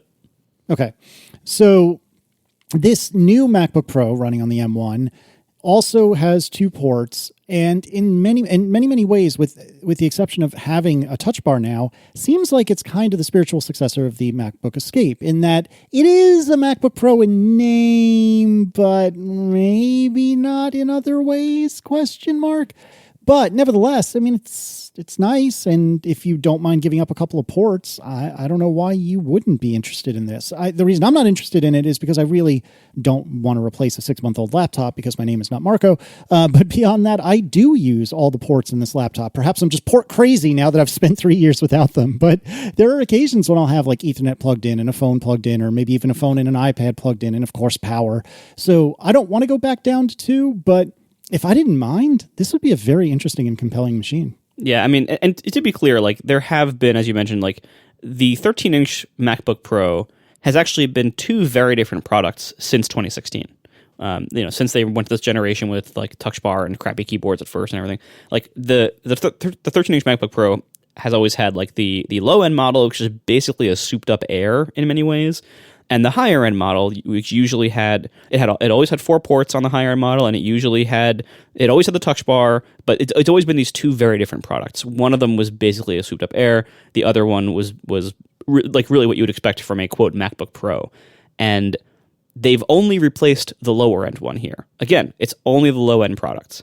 So many people are especially upset at them calling this quote Pro while not offering higher RAM than 16 gigs and everything like that. And again, I think that's reasonable when you look at what they replaced so far and what they haven't gotten to yet. The higher end 13-inch Pro has always been a higher end product. It's always used higher grade CPUs, higher thermal envelopes, higher performance, higher core counts for most of the time. So again, I think it's reasonable what they've done here. It's just that the computer that a lot of people want as the quote 13-inch MacBook Pro, they haven't replaced that one yet. Because that's the higher end one. That said, I do take issue with when they have only 2 ports. Why don't they put one on each side? Yeah, a lot of people are very upset about this. Because one of the most wonderful luxuries ever since they went to all USB-C on the laptops in 2016, one of the wonderful luxuries of having a 4-port model is that you can plug in the charging cable on either side, depending on whatever was convenient for you. Now, there have been a few asterisks on this arrangement so far. In many of these computers, one side had more Thunderbolt bandwidth than the other. There's a common problem with the bigger ones that, like, if you plug it into the left side or something, it makes the whole thing run hotter. And if you plug it into the right side, it doesn't for some reason. Like, there's a few weirdnesses that have cropped up. But for the most part, as somebody who for most of this time has owned 4-port models, having the ability to plug the charging cable in on either side is a wonderful little nicety. And I do wish that for the 2-port models, they would put 1 port on the right. So now that we've seen all 3 of these computers here, it is like the 2-port 13-inch MacBook Pro, like you said, the MacBook Escape. You could squint and see that as just like an Air in a different case. But with these 3 new ARM computers that they've rolled out, right? It's basically the same computer in 3 different sort of contexts. One of them is a fanless thin laptop, but in terms of like what's in there, it's the same stuff that's in the Mini, but now it's got a fan and a couple different ports, and that's the same stuff that's in the MacBook Pro, but now it's a laptop with fans and a bigger battery and so on and so forth. And a touch bar. Yeah, right. We know the M1 is in all of them, but also most of the limitations are the same across all of them. 8 or 16 gigs of RAM across the board. Only up to 2 terabyte SSD. Only 2 ports, 2 Thunderbolt / USB 4 ports, right? I wouldn't be surprised if they crack these things open, like iFixit, and looks at the motherboards of all of them, and that the motherboards actually look kind of similar in terms of what's on them, right? And if you looked at the motherboard when they showed it like floating into the, I think it was the MacBook Air when they showed it floating in, it looked for all the world like an iPad logic board, quote unquote logic board or whatever, because it's like, oh, that's a skinny thing off to the side and it makes room for the big battery in the iPad, right? Or like if you've seen what the logic board and the phone looks like, it's just like, oh, it's basically a giant battery, and then along the edge there's this little tiny thing that's the actual phone. That's what these things are like too. So the limitations of this sort of system, this M1 based system, and Margot mentioned PCI Express lanes, right? How much bandwidth is there? How much connectivity can you even have? How much RAM can we even fit in the system on a chip? It's basically the same. And these 3 computers they introduce are the 3 computers where this sort of system, this set of constraints, is reasonable. There are places where it's like, a little bit unreasonable, like, again, the storage thing or whatever, and it would be better if they supported more monitors and so on and so forth. But if you looked at Apple's existing line and said, here is the M1 based system and here are its possible capabilities, what computers will this fit into? This is the 3 you would pick, because these are the 3 where this type of thing makes sense. None of the other models does it really make sense to have these limitations. You can't do the quote unquote good 13-inch MacBook Pro and just have 2 ports. You can't do the 16-inch. You can't do an iMac. You can't do a Mac Pro, right? This set of constraints only works in these computers. And this computer is the one where it is probably pressed the most. Even though, as Marco said, people don't understand. It's replacing the lesser 13, which has always been a weirdo computer. And by the way, it's replacing the lesser 13 with CPU and battery performance that blows away any 13 ever made, right? People apparently don't care about that. All of a sudden, people don't care about performance and battery life. Anyone complaining about these computers, I give it to them for one day and have them look at that battery meter and not go down. And they'll, again, assuming Apple's claims are correct, nobody has these computers. I don't know. I have faith that it will perform as behaved. It's kind of fascinating. And it's fascinating for both of the reason of like how they're rolling this out and also about the future, which I guess we'll get through this computer first and then I'll talk more about the future. But what else? Is there anything else to say about this computer? Battery life is even bigger than the Air, as you can imagine, because it's not wedge shaped, right? up to 17 hours of wireless web. Your brain may be breaking on these numbers. You'd be like, I get like 5 hours out of my MacBook. What are they talking about? 17 hours. That must be a typo. We'll find out. But like, you know how long your iPad lasts, and this has bigger batteries than your iPad, right? 61 watt power adapter, whereas the Air has a 30 watt, right? Again, this has a fan. Presumably it's clocked higher, but Apple won't tell us. And the pricing is the same, more or less, and differentiated only based on SSD size and I suppose RAM. Yeah, I'm very interested to see how much faster it is than the Air in real world use and in benchmarks, because the cooling system has to mean something here. And they said as much with the whole thing about sustaining its performance. Like, so I know it's going to be faster than the Air. I don't know how much faster and how much that matters. And will a fan be noticeably loud during high performance, or can they only give it a little bit of active cooling, and that might be enough? Who knows? Like, time will tell. But I'm very interested to find out. Can I ask a dumb question? Why is the power adapter on the MacBook Pro double the wattage? Like, some of this I think I could explain away by perhaps maybe a difference in the screen, or I actually know, but this should be the same screens. I mean, presumably. What's the battery size? It's a 58 watt hour battery. Yeah, like the MacBook Air is something like 50, and this is something like 60, or it's something like that. But yeah, it's 50 and 58. It's not that much bigger. Yeah, I don't know. I think I just put the bigger one in it because if it's going to have that sustained performance, you need a power adapter that can keep up with maximum power draw from everything. And maybe all they had on hand is 30 and 60 watts. And if 30 watt won't do it, which might be borderline, give them a 60. Yeah, I mean, and that's to be clear, that's also what the previous ones used. Like the previous Air was 30, and the previous 13-inch Pro was 60. I'm guessing this is partly like keep everything external the same, and also the power adapter is sometimes the limiting factor with high-end workloads like video encoding. Sometimes the laptop can't actually be fully powered by the power adapter, and that's when you see some models that actually will slowly discharge themselves even when plugged in when doing something like a heavy video encode. And that's more tolerable on something like an Air than it is on something called MacBook Pro that's going to be used by video people. So that could be a situation as well. I'm guessing that's probably not going to be a major factor, but it could just be like pros want the battery to charge faster. It could be as simple as that.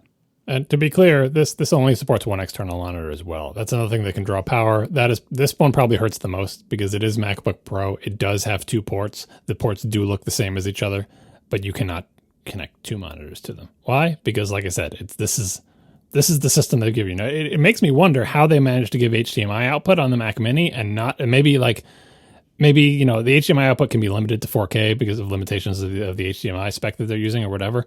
But once you have these Thunderbolt ports, it would be weird to have if you plug in a 6K monitor into one Thunderbolt port, now all you can plug into the other Thunderbolt port is like a 720p monitor or something. I don't know. But that's a pretty disappointing limitation. I feel like it is just that is one of the more painful inherited traits of this overall system that the MacBook Pro gets. One more power adapter theory also is that they will presumably at some point in the next year launch a higher end 13-inch MacBook Pro, or maybe 14-inch, but maybe they want to use the same adapter for both because it's very confusing if you have a 13-inch MacBook Pro and you need a power adapter and they have to say which one. Right. Because people won't even know which one they have. So you got to feel along the sides to see, are there ports on the right side? Oh, yeah, just right. a headphone port. This is the smaller adapter. Right. So it could be also just planning for the future where they just want to have one power adapter for each size class, and that could be it. Well, what I was hoping to back one of the three of us into is it feasible or possible that they would crank up the clock speed or something on the M1 specifically in the MacBook Pro, or I suppose the Mini for that matter, and make it considerably quicker than the one in the Air? I don't think that's what's happening. I think your theories are better, but is it possible? It's limited by cooling, not by power draw, I imagine. Like it's always, it's not as if you can go faster. It's kind of like the Switch is like that. The Switch actually goes faster when it's in its dock. Right? Yeah. Because it's powered. That's a battery life savings. But I think in this case, it's the dissipation of heat that's limiting the speed these things can go. So I don't think you can clock it any faster if you plug it in. Yeah. And also think about battery math here. Like if you're running a 30 watt adapter and maxing out how much power it can draw on a 60 watt hour battery, that's not going to last a lot of hours. Right? So like these are like peak charge level or peak power draws, not meant to be anything sustained. That actually reminds me that a common thread I heard throughout the entirety of yesterday's presentation, but particularly when it came to the discussion of the M1, was that everything was couched and hedged to some degree as low power. Like, this is the fastest low power processor ever put into a computer. This is the best. Oh yeah, the one for the 13-inch. There were like 5 words in that qualification. It was like the fastest of any, like, fastest 13-inch silver computer with an Apple logo on it. Yeah, that was so many qualifications on that one. It was kind of ridiculous. Yeah, it's absolutely true. But I don't know. It occurred to me, like, the non tinfoil hat justification for that was that, hey, there are other computers that exist today that are not low power that are quite a bit quicker. Simple as that. But I couldn't help but wonder, is it that there's going to be, which presumably there will be one day, but is it that there's a an M1Z, an M1 Plus, an M1 Plus Plus, or what have you, that is a high power version of this chip that is going to be in an entirely different class, and they're just setting up for, in the future, in the next presentation, saying, well, how we kept talking about how low power it was? Well, here in the Mac Pro, where we don't care about low power, look at how she screams, or something like that. And I think the simple answer is probably the right answer, but I couldn't help but wonder if all of this hedging was a very quiet nod to the future. Well, that brings me to my next point about the future, right? So obviously, Apple can do whatever it wants with the Macs. That's why we talked about the spectrums, the possibilities of what they could do with the hardware, what they could do with the CPUs. But we did have the history of all the iOS devices before it, right? And it turns out what they did was, with the hardware, similar to what they did with the Intel, and with the system on a chip, they reused the stuff they already had for the iPad and the phone in not radically different configurations, right?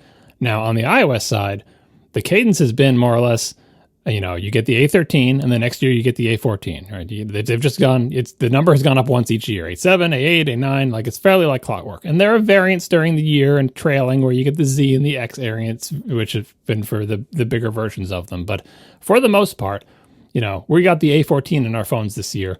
Nobody is looking forward to an A15 based phone this year. Obviously, it's the end of the year. It doesn't make sense. But you know what I mean? Like, there's the idea that you're going to increment that number after the letter more than once in a year. That hasn't happened on the iOS side. And because we assume, and thus far, and Apple has done nothing to dissuade us from this, that the Mac gets basically not the leftovers from the iPad and the phone, but basically Apple does the work for the phone, and to a lesser extent for the iPad, and now the Mac gets the benefit of that, right? But so far, Apple has yet to show that they are doing some work that is clearly only for the Mac. If you look at the M1, it looks a lot like an A14 with more cores and stuff in it, right? So we're like, okay, we've got these new Macs. These are low-end Macs. They get the M1, right? And now we're like, maybe in January, February, or March, or maybe in the spring, we'll see the M2. It's like, whoa. The M2? We just gave you the M1. If you follow the same cadence as the iOS things, you shouldn't be expecting an M2 until next November, because we just gave you the M1. Now, M1X, M1Z, something like that, maybe. But don't go looking for an M2, because you're not going to see an M2 until, next fall at the earliest. We don't know that that's what the cadence is going to be, but if the M2 is based on the A15, that's not an unreasonable assumption. All this is to say that the future of this line of computers, like, and I bet they're going to do the 16-inch MacBook Pro in the spring.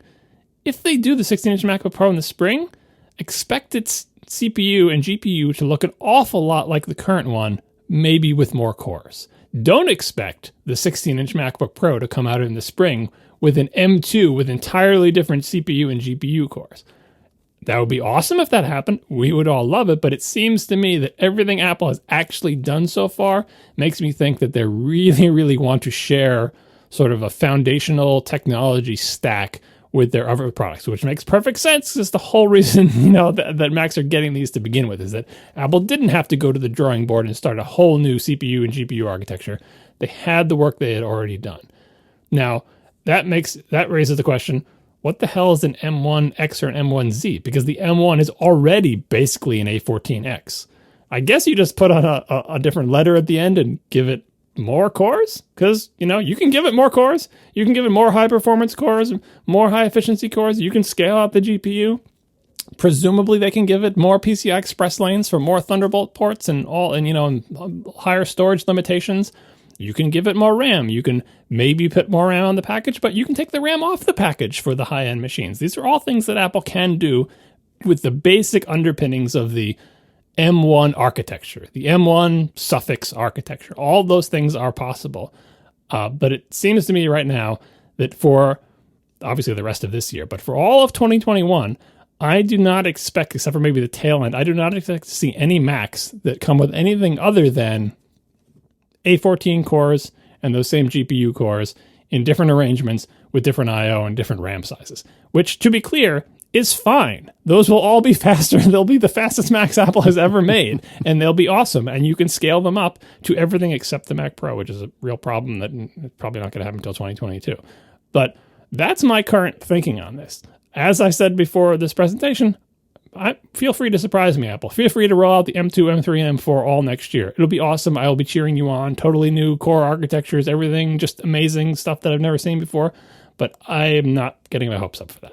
No, I think you're exactly right. I think it's most sensible. Like, we were going to see exactly what they've done with the iPad, what they are doing here, which is this is the M1, and the other products that are going to be released, maybe next spring or summer or whatever it is, are going to be the M1X or something similarly named or similarly functioning, where it is the exact same cores as the M1, just more of them. And we'll see how they scale RAM and GPU performance. As I said earlier, and as you said, like I don't think it's out of the question that they would have maybe in the models that currently have discrete GPUs. So iMacs, the 16-inch MacBook Pro, the Mac Pro, maybe they have an architecture where the higher end chips have more cores on the chip, and they move some of the stuff that's in the chip now out of package. And so so the RAM is one of the biggest things to move out. Then you can make a bigger die to have more CPU cores, and to solve some of your higher end performance needs, you probably move the GPU out as well into its own chip. And then you have higher end CPU, or you have more CPU cores available for a reasonable die size in the chip. And then you have a whole separate chip to make an even higher end GPU to be able to compete for high end workloads there in that way.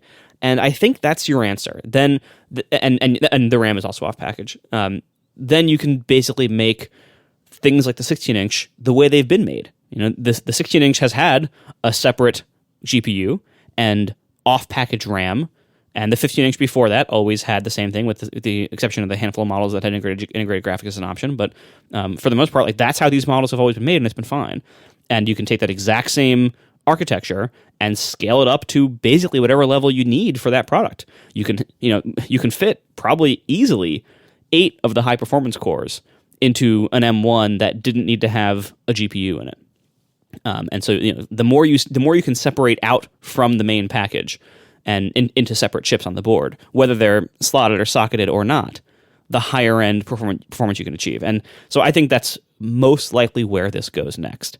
That at some point next year, we have an M1X that has pushed some of the stuff that's in the package now out of the package in order to offer more of everything. I don't think anything is getting pushed out except for RAM next year. I think the entire 16-inch line next year will have the GPU will be on die. Like, I know what you're saying, and it's totally possible, and I think they have to do it for the Mac Pro, but for the 16-inch, quote-unquote integrated GPU only is my guess. The other possibility with the naming is interesting that we talked about BMW before. BMW has the M3, the 3 Series, right? Very recently, BMW decided, you know what? When we take the M3 and give it 2 doors, that's not the M3 Coupe anymore. Now it's the M4.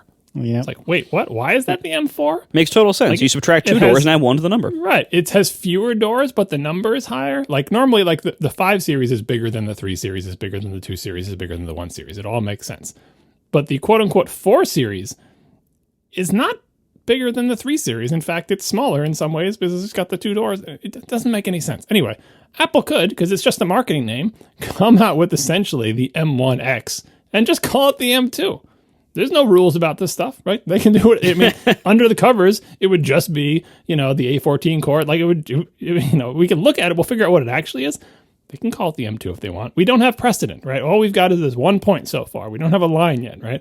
So it's possible that Apple could do that.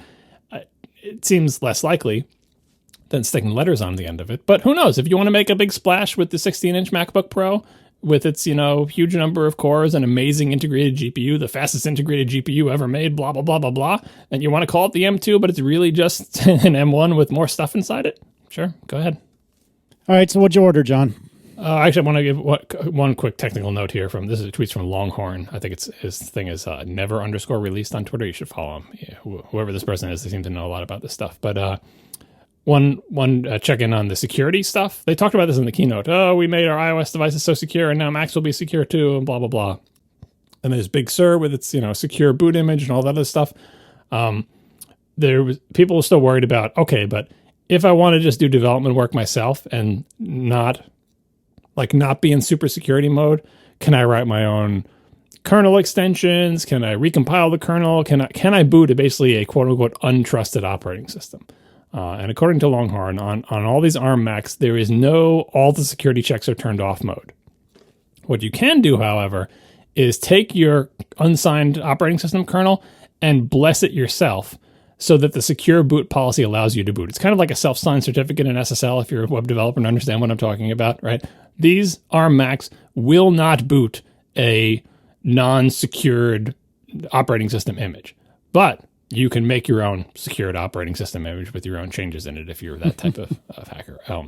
And one final note, the A14 has 4 kilobyte page support. So I know we were talking about how we couldn't boot Windows on the DDK because the page support wasn't right. You still can't boot Windows as far as I know, but that particular limitation, as we suspected, does not exist in the shipping ARM Macs. It was just a DTK thing. That's interesting. All right. So your move, Microsoft. Thanks to our sponsors this week, Bombas, Mack Weldon, and Flatfile. And thank you to our members who support us directly. You can become one if you'd like to at atp.fm/join. And we will talk to you next week. Now the show is over. They didn't even mean to begin, 'cause it was accidental. Oh, it was accidental. John didn't do any research. Marco and Casey wouldn't let him, 'cause it was accidental. Oh, it was accidental. And you can find the show notes at atp.fm. And if you're into Twitter, you can follow them at CASEYLISS. So that's Casey Liss, MARCOARMENT, Marco Arment, SIRAC, USA Syracuse. It's accidental. They didn't mean to. Accidental. Tech podcast so long. What do we got? Oh, we have a post show. That's right. I put it in there. I suppose we should talk about what we ordered. Yeah, that's what we should talk about. That's our post show. That's what everyone's demanding. But this is a timely thing. It's a timely thing. We can do both. Right, we'll get the order done quickly. Screw it. We'll do it. Oh, okay. Okay. You heard it here first. I'll get the order done quickly. John, what'd you order? I ordered a MacBook Air because it is basically perfect for what I wanted. I wanted a computer for the kids to use, and I just wanted it to be an ARM-based MacBook Air that's good. And bonus, it has way better battery life and has no fan in it. So I got the 16 gig, obviously, 16 gigs of RAM, 1 terabyte SSD, space gray. And it's coming on the 18th, and I am looking forward to my children accidentally destroying it. I ordered it within moments of the end of the keynote. I just fired up the store, and as soon as the store came up, I ordered it. I ordered it in such a hurry that I ordered it on the wrong Apple ID. I ordered it on my developer Apple ID, and I hope I can transfer. You know, when you go to your Apple ID and it shows you like all your computers. I hope I can make it go on the list with my other Apple ID, my non-developer one. And B, I forgot to buy Apple Care, so as soon as the computer comes, I have to buy the Apple Care retroactively, which apparently you can do up to 60 days after you get the Mac, but you can't do it. Most devices. You can't do it until you get the Mac because they ask you for the serial number. So anyway, that's what I got. Also worth pointing out, any orders placed now are under the extended return policy for the holidays in the U.S. at least. So anything you buy now, you can return until like early January. Oh, that's true. I forgot about that. You remember that saved my butt last year with my defective 16-inch? Oh, yeah. I had gotten it like the day it started. All right, so John, we knew that you were looking for a computer for your children, although from the sounds of it, you might be stealing it from them. Now, Marco, I honestly don't recall what your laptop scenario was. So can you, before you tell me if and when, or well, knowing you, what you bought, can you recap for me what the laptop scenario was in the Armand household? I use a 16-inch. Tiff uses a previous year 15-inch. And with the exception of Tiff's laptop having to be serviced recently for a defective logic board, otherwise they have been fine. And we are both fairly stable in that. Our plan was whenever they update the 16-inch, at least she would get one, and I would probably end up getting one as well. And then we'd sell the 2 Intel ones, but that didn't happen yet.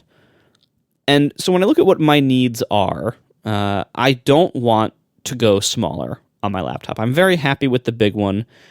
I've lived a lot of years in the 13-inch size class, and it's nice for a lot of reasons, but my current needs and priorities, I'm just happier with the bigger one. As for development needs, though, I'm a software developer, and I have a couple of little Mac utility apps, and I have a big iOS app that I need to care about, and so I need some kind of hardware to use as a development platform for my apps and to test things and everything. And ideally, I would love for that to just be my computer. I would love to upgrade my main desktop or my main laptop to be that, but they didn't release anything that I would consider suitable for that purpose yet. So, although we'll see, once these things actually get here, we'll see. But the main problem with the desktop is the damn display.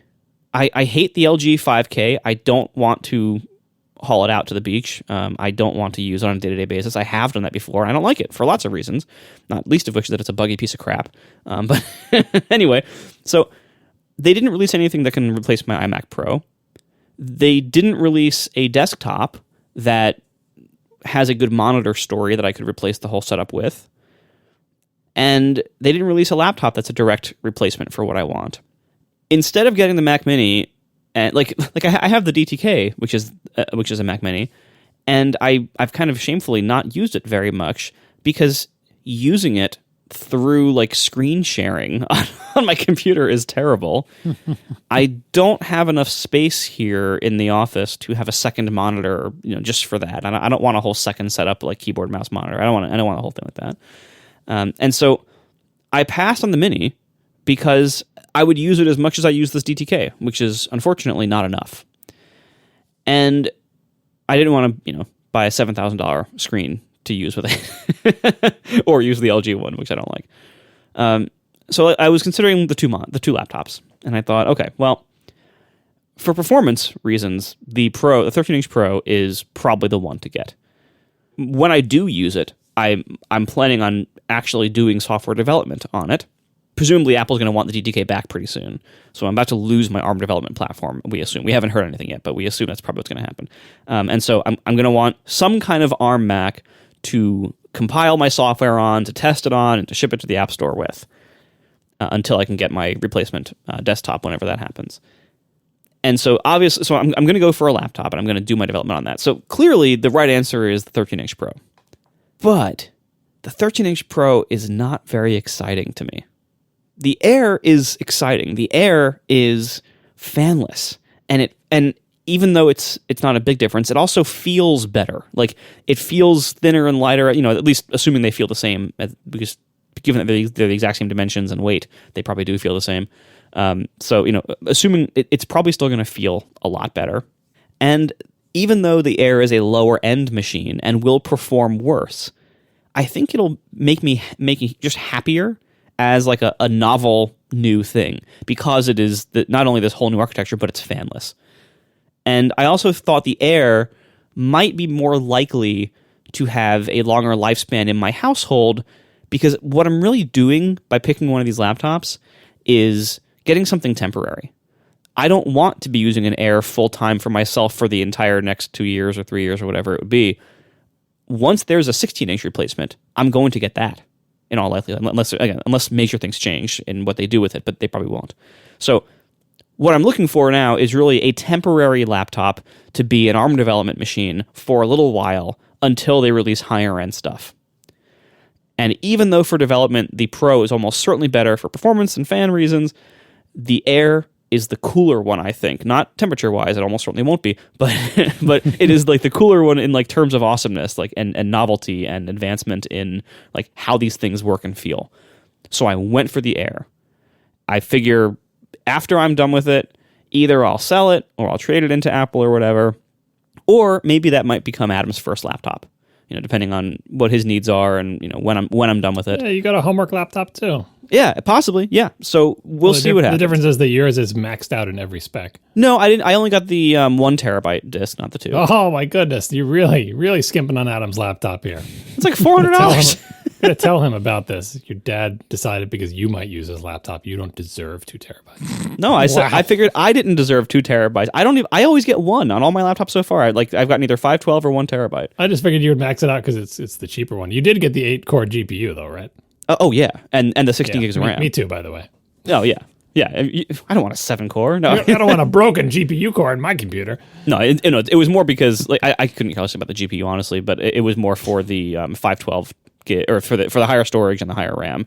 It basically made the price. I think it's the same price once you spec it up. So anyway, it was that's it. So I ordered the MacBook Air, and I took a bit of a risk. I ordered it in gold. I've never had a gold laptop. I can't get behind that at all. You do you, but I can't get behind that. So I didn't like the shade of gold they used on the 12-inch MacBook. But when they switched over to 13-inch, they tweaked the color of it. And every time I've seen it in person, I'm like, ooh, that's kind of nice. Like it looks different in different lighting. Like sometimes it looks a little bit rosy, sometimes it doesn't. But it's a cool looking color. I'm doing everything differently here. I'm getting the lowest end product. I'm getting an Air. It's going to be like a probably temporary thing. It's like getting a different outfit for like one night out.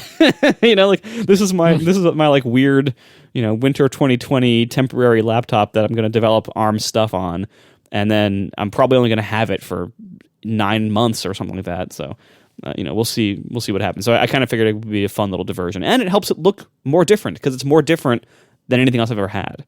So it kind of helps the novelty factor as well. Fair enough.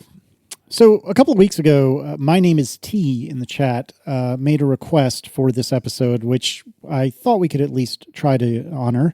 They said, after show request for the week after next, 2 Wednesdays from now is the 10th anniversary of the first Build and Analyze episode. So happy quasi-anniversry. Oh, yeah.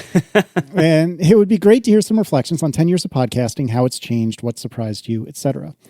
I think I'm the least well equipped as the newest of the three of us to podcasting to answer this. And obviously, since this is, kind of centered around Build and Analyze, it makes most sense for you to start, Marco. So any thoughts on 10 years of podcasting? I didn't prepare for this at all because I didn't think we would get to it. As we are over 2.5 hours into the show, it might be worth having a quick little celebration now and actually talking about this next week. Well, fair enough. Well, congratulations and happy anniversary. John, do you want a chance to get in on this or no?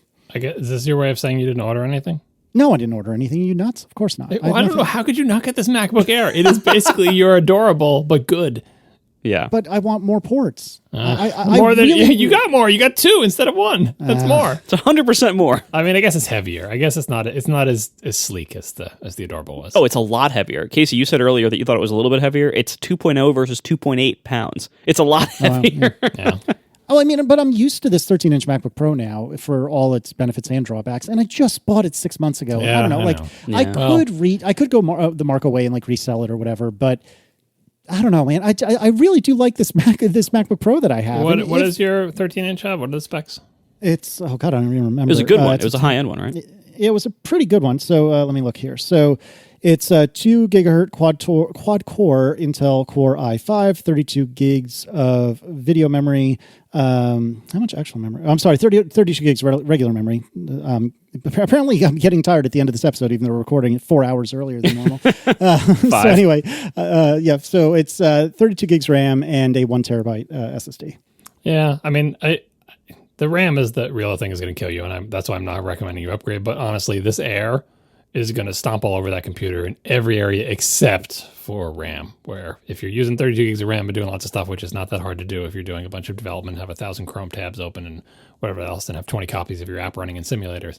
I can see that, but yeah, when when Marco gets his, you two should, before the show, come up with some sort of representative tasks, like, I don't know, build some publicly accessible app in Xcode or something, and compare I don't want your quote-unquote high-end 13-inch. Well, I'll build Overcast on my 16-inch, because I have a command line build script that can do it for benchmarking. So I'll build Overcast on the 16-inch, and then I'll build it on that, and I'll let you know what it does. But he's got a 13-inch, not the 16-inch. And so I know. That's why it'll be even better when the Air embarrasses it. It's not going to be. I feel like compiling is highly multi-threaded with parallel processes being forked off and everything. We'll see. Well, but only in short bursts, though. Like, a lot of it is just like shuffling data around, and so you need like SSD performance and memory throughput and stuff like that. You need a whole bunch. It's kind of like whole system performance gets stressed there. Yeah. There are big chunks of it that you see all the cores max out for like 15 seconds here in the middle, and then it goes back to other stuff. But it is certainly more than just that. So it would not surprise me if I'm not sure if the Air is going to beat my 8-core MacBook Pro or my 10-core iMac Pro, but I bet it's going to actually put on a pretty good showing if it doesn't beat it. So that's what I want to see. Well, it's funny you say that, because as you're talking, I'm thinking to myself about you writing Swift UI and Swift in general. And I don't think it's going to be faster than your iMac Pro, and certainly the screen real estate will be night and day different. But there's a universe that we could splinter into in just a few weeks, where suddenly you come sheepishly to this very program and say, I've stopped using my iMac Pro because the darn MacBook Air is so much faster and so much better. Screen space is going to keep them on. I know. Go back to looking through that tiny little porthole into the world. Yeah, like the true like resignment and giving up and defeat for me will be when I get my LG 5K here for one of the new Mac Minis. That's true. That's true. That's when I've just given up. Like, oh man, I just couldn't do it anymore. Yeah, that's true. I really do kind of mean it, though. I see a future wherein you could decide, because I agree from what I know of you, and I like to think I know you pretty well, that real estate is a big deal for you. But with all respect, you are not the most patient human I've ever met. And so I think that if somehow builds of Overcast are considerably quicker on this MacBook Air, which is not entirely implausible, I could see you. Well, actually, I think you're right that the more likely thing you would do is just get a new Mac Mini and take the 5K from home or whatever and bring it to where you are. But nevertheless, I could see a reality wherein you decide to just go all in on developing on this Mac Mini. Real estate be damned. That would only be if it's a lot faster, though. And honestly, I don't think it's going to be a lot faster, because there is a parallelism advantage that I have significantly in the iMac Pro. Yeah. And a lot of compiling is I/O bound, because you've got all these files, and you got there's lots of you're reading files in and writing files out, and as multi-threaded as you want. Like, how much faster?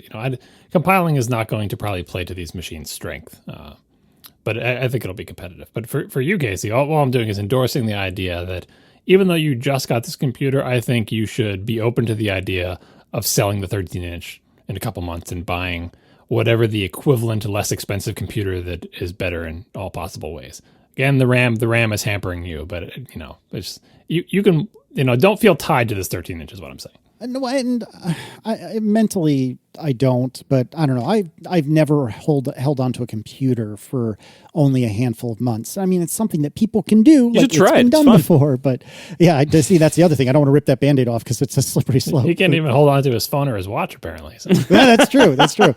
Too soon. But don't wash any cars with the new laptop. Yeah, just take the laptop out, wash your car, put it in your pocket, and then I'll be things fine. will solve Aaron's themselves. car is at it again. It destroyed my laptop. It might run it over. You never know. It's actually funny though, because sitting here today, I consider 32 gigs RAM table stakes for a computer that I would want to use.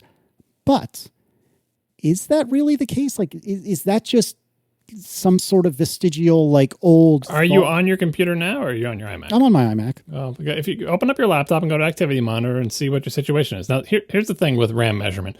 Unused RAM is wasted RAM. So in all conditions, no matter how much RAM your computer has, it should be using all of it. The question is, how much of it is used for like file caches and stuff like that versus how much of it is used for actual applications that you're using. So it's not always easy to say, oh, I opened up my computer and I'm using all the RAM. Therefore, I must always need a computer, like we do with the storage on our phones, like how much storage you're using. RAM is different. The operating system's goal is to use all the RAM at all the times because there's always something you can be caching, right? The real question is, are you pushing into swap? are you paging anything out? Like it's harder to make that assessment. But the easy way to do it is to just launch all the apps that you expect to launch. And before you even start using them, before you start warming up the file caches, then look after like a fresh reboot, how much RAM that takes and how much you expect them to expand. I get what you're saying though. Like I said when I bought my Mac Pro that I no longer have to think about RAM because I got enough that my workload fits in it, and not having to think about RAM is great. And so I fully endorse at least 32 for the stuff that you're doing, just because why even have to worry about it? But right, exactly. It's possible you could live in 16 and not notice too much of a difference, but you'd be thinking about it. See, I've had 16 on my laptops forever, and it's been fine in a secondary role. But on my Mac Pro, I have 64 because I thought I'm going to need more, and I might as well, like, the price difference wasn't huge, and I knew I would have it for a long time, so it's fine. And currently, according to Activity Monitor, I'm using 37 of that. But, again, it's tricky. So where in Activity Monitor are you looking to get that number? I'm looking under the memory tab down at the bottom. You have physical memory, and then you have memory used. But I don't know if that includes the cached files that's below that. I don't think it does. I mean, what does it say for swap used? 149 megs.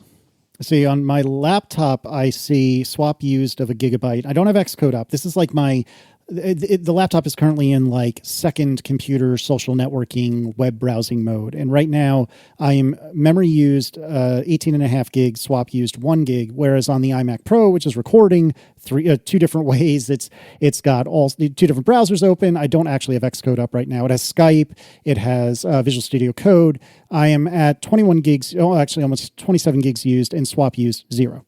Yeah, I'm at swap 0 as well on my 96 gig Mac Pro. And that's. I hope so.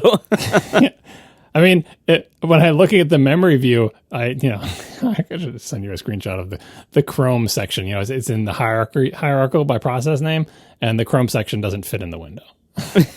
But it's more than one process per tab. It's got a VT decode XPC service for some video thing, MTL compiler service. Like, who knows what these are?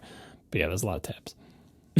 Yeah. So what I was going to say earlier, just to put a period on the end of the sentence, is, I tell you that I need 32 gigs of RAM, but I don't really have any empirical evidence to back that up. And if the CPU and the SSDs scream as much as we're being told they do, maybe I don't. Maybe I'd be fine with 16. And I don't want to roll the dice by paying between $1,000 and $2,000 and going on a wing and a prayer, especially since I have something that really does work quite well. I really, really do like this laptop quite a lot. But you make a good point that I might not need 32 gigs RAM. And I think if they released an equivalent of this computer today, and for all the reasons we already discussed, I understand why they didn't. But if they had a 4-port MacBook Pro, 13-inch MacBook Pro, preferably that I could put 32 gigs RAM into, I might have already bought it. If they had the 4-port with only 16 gigs RAM, I would have thought about it real hard, but I don't think I would have pulled the trigger. This brings up a point. You mentioned how much RAM these new Macs might be using. I've seen a lot of people tweeting about this, and I think people are somewhat confused.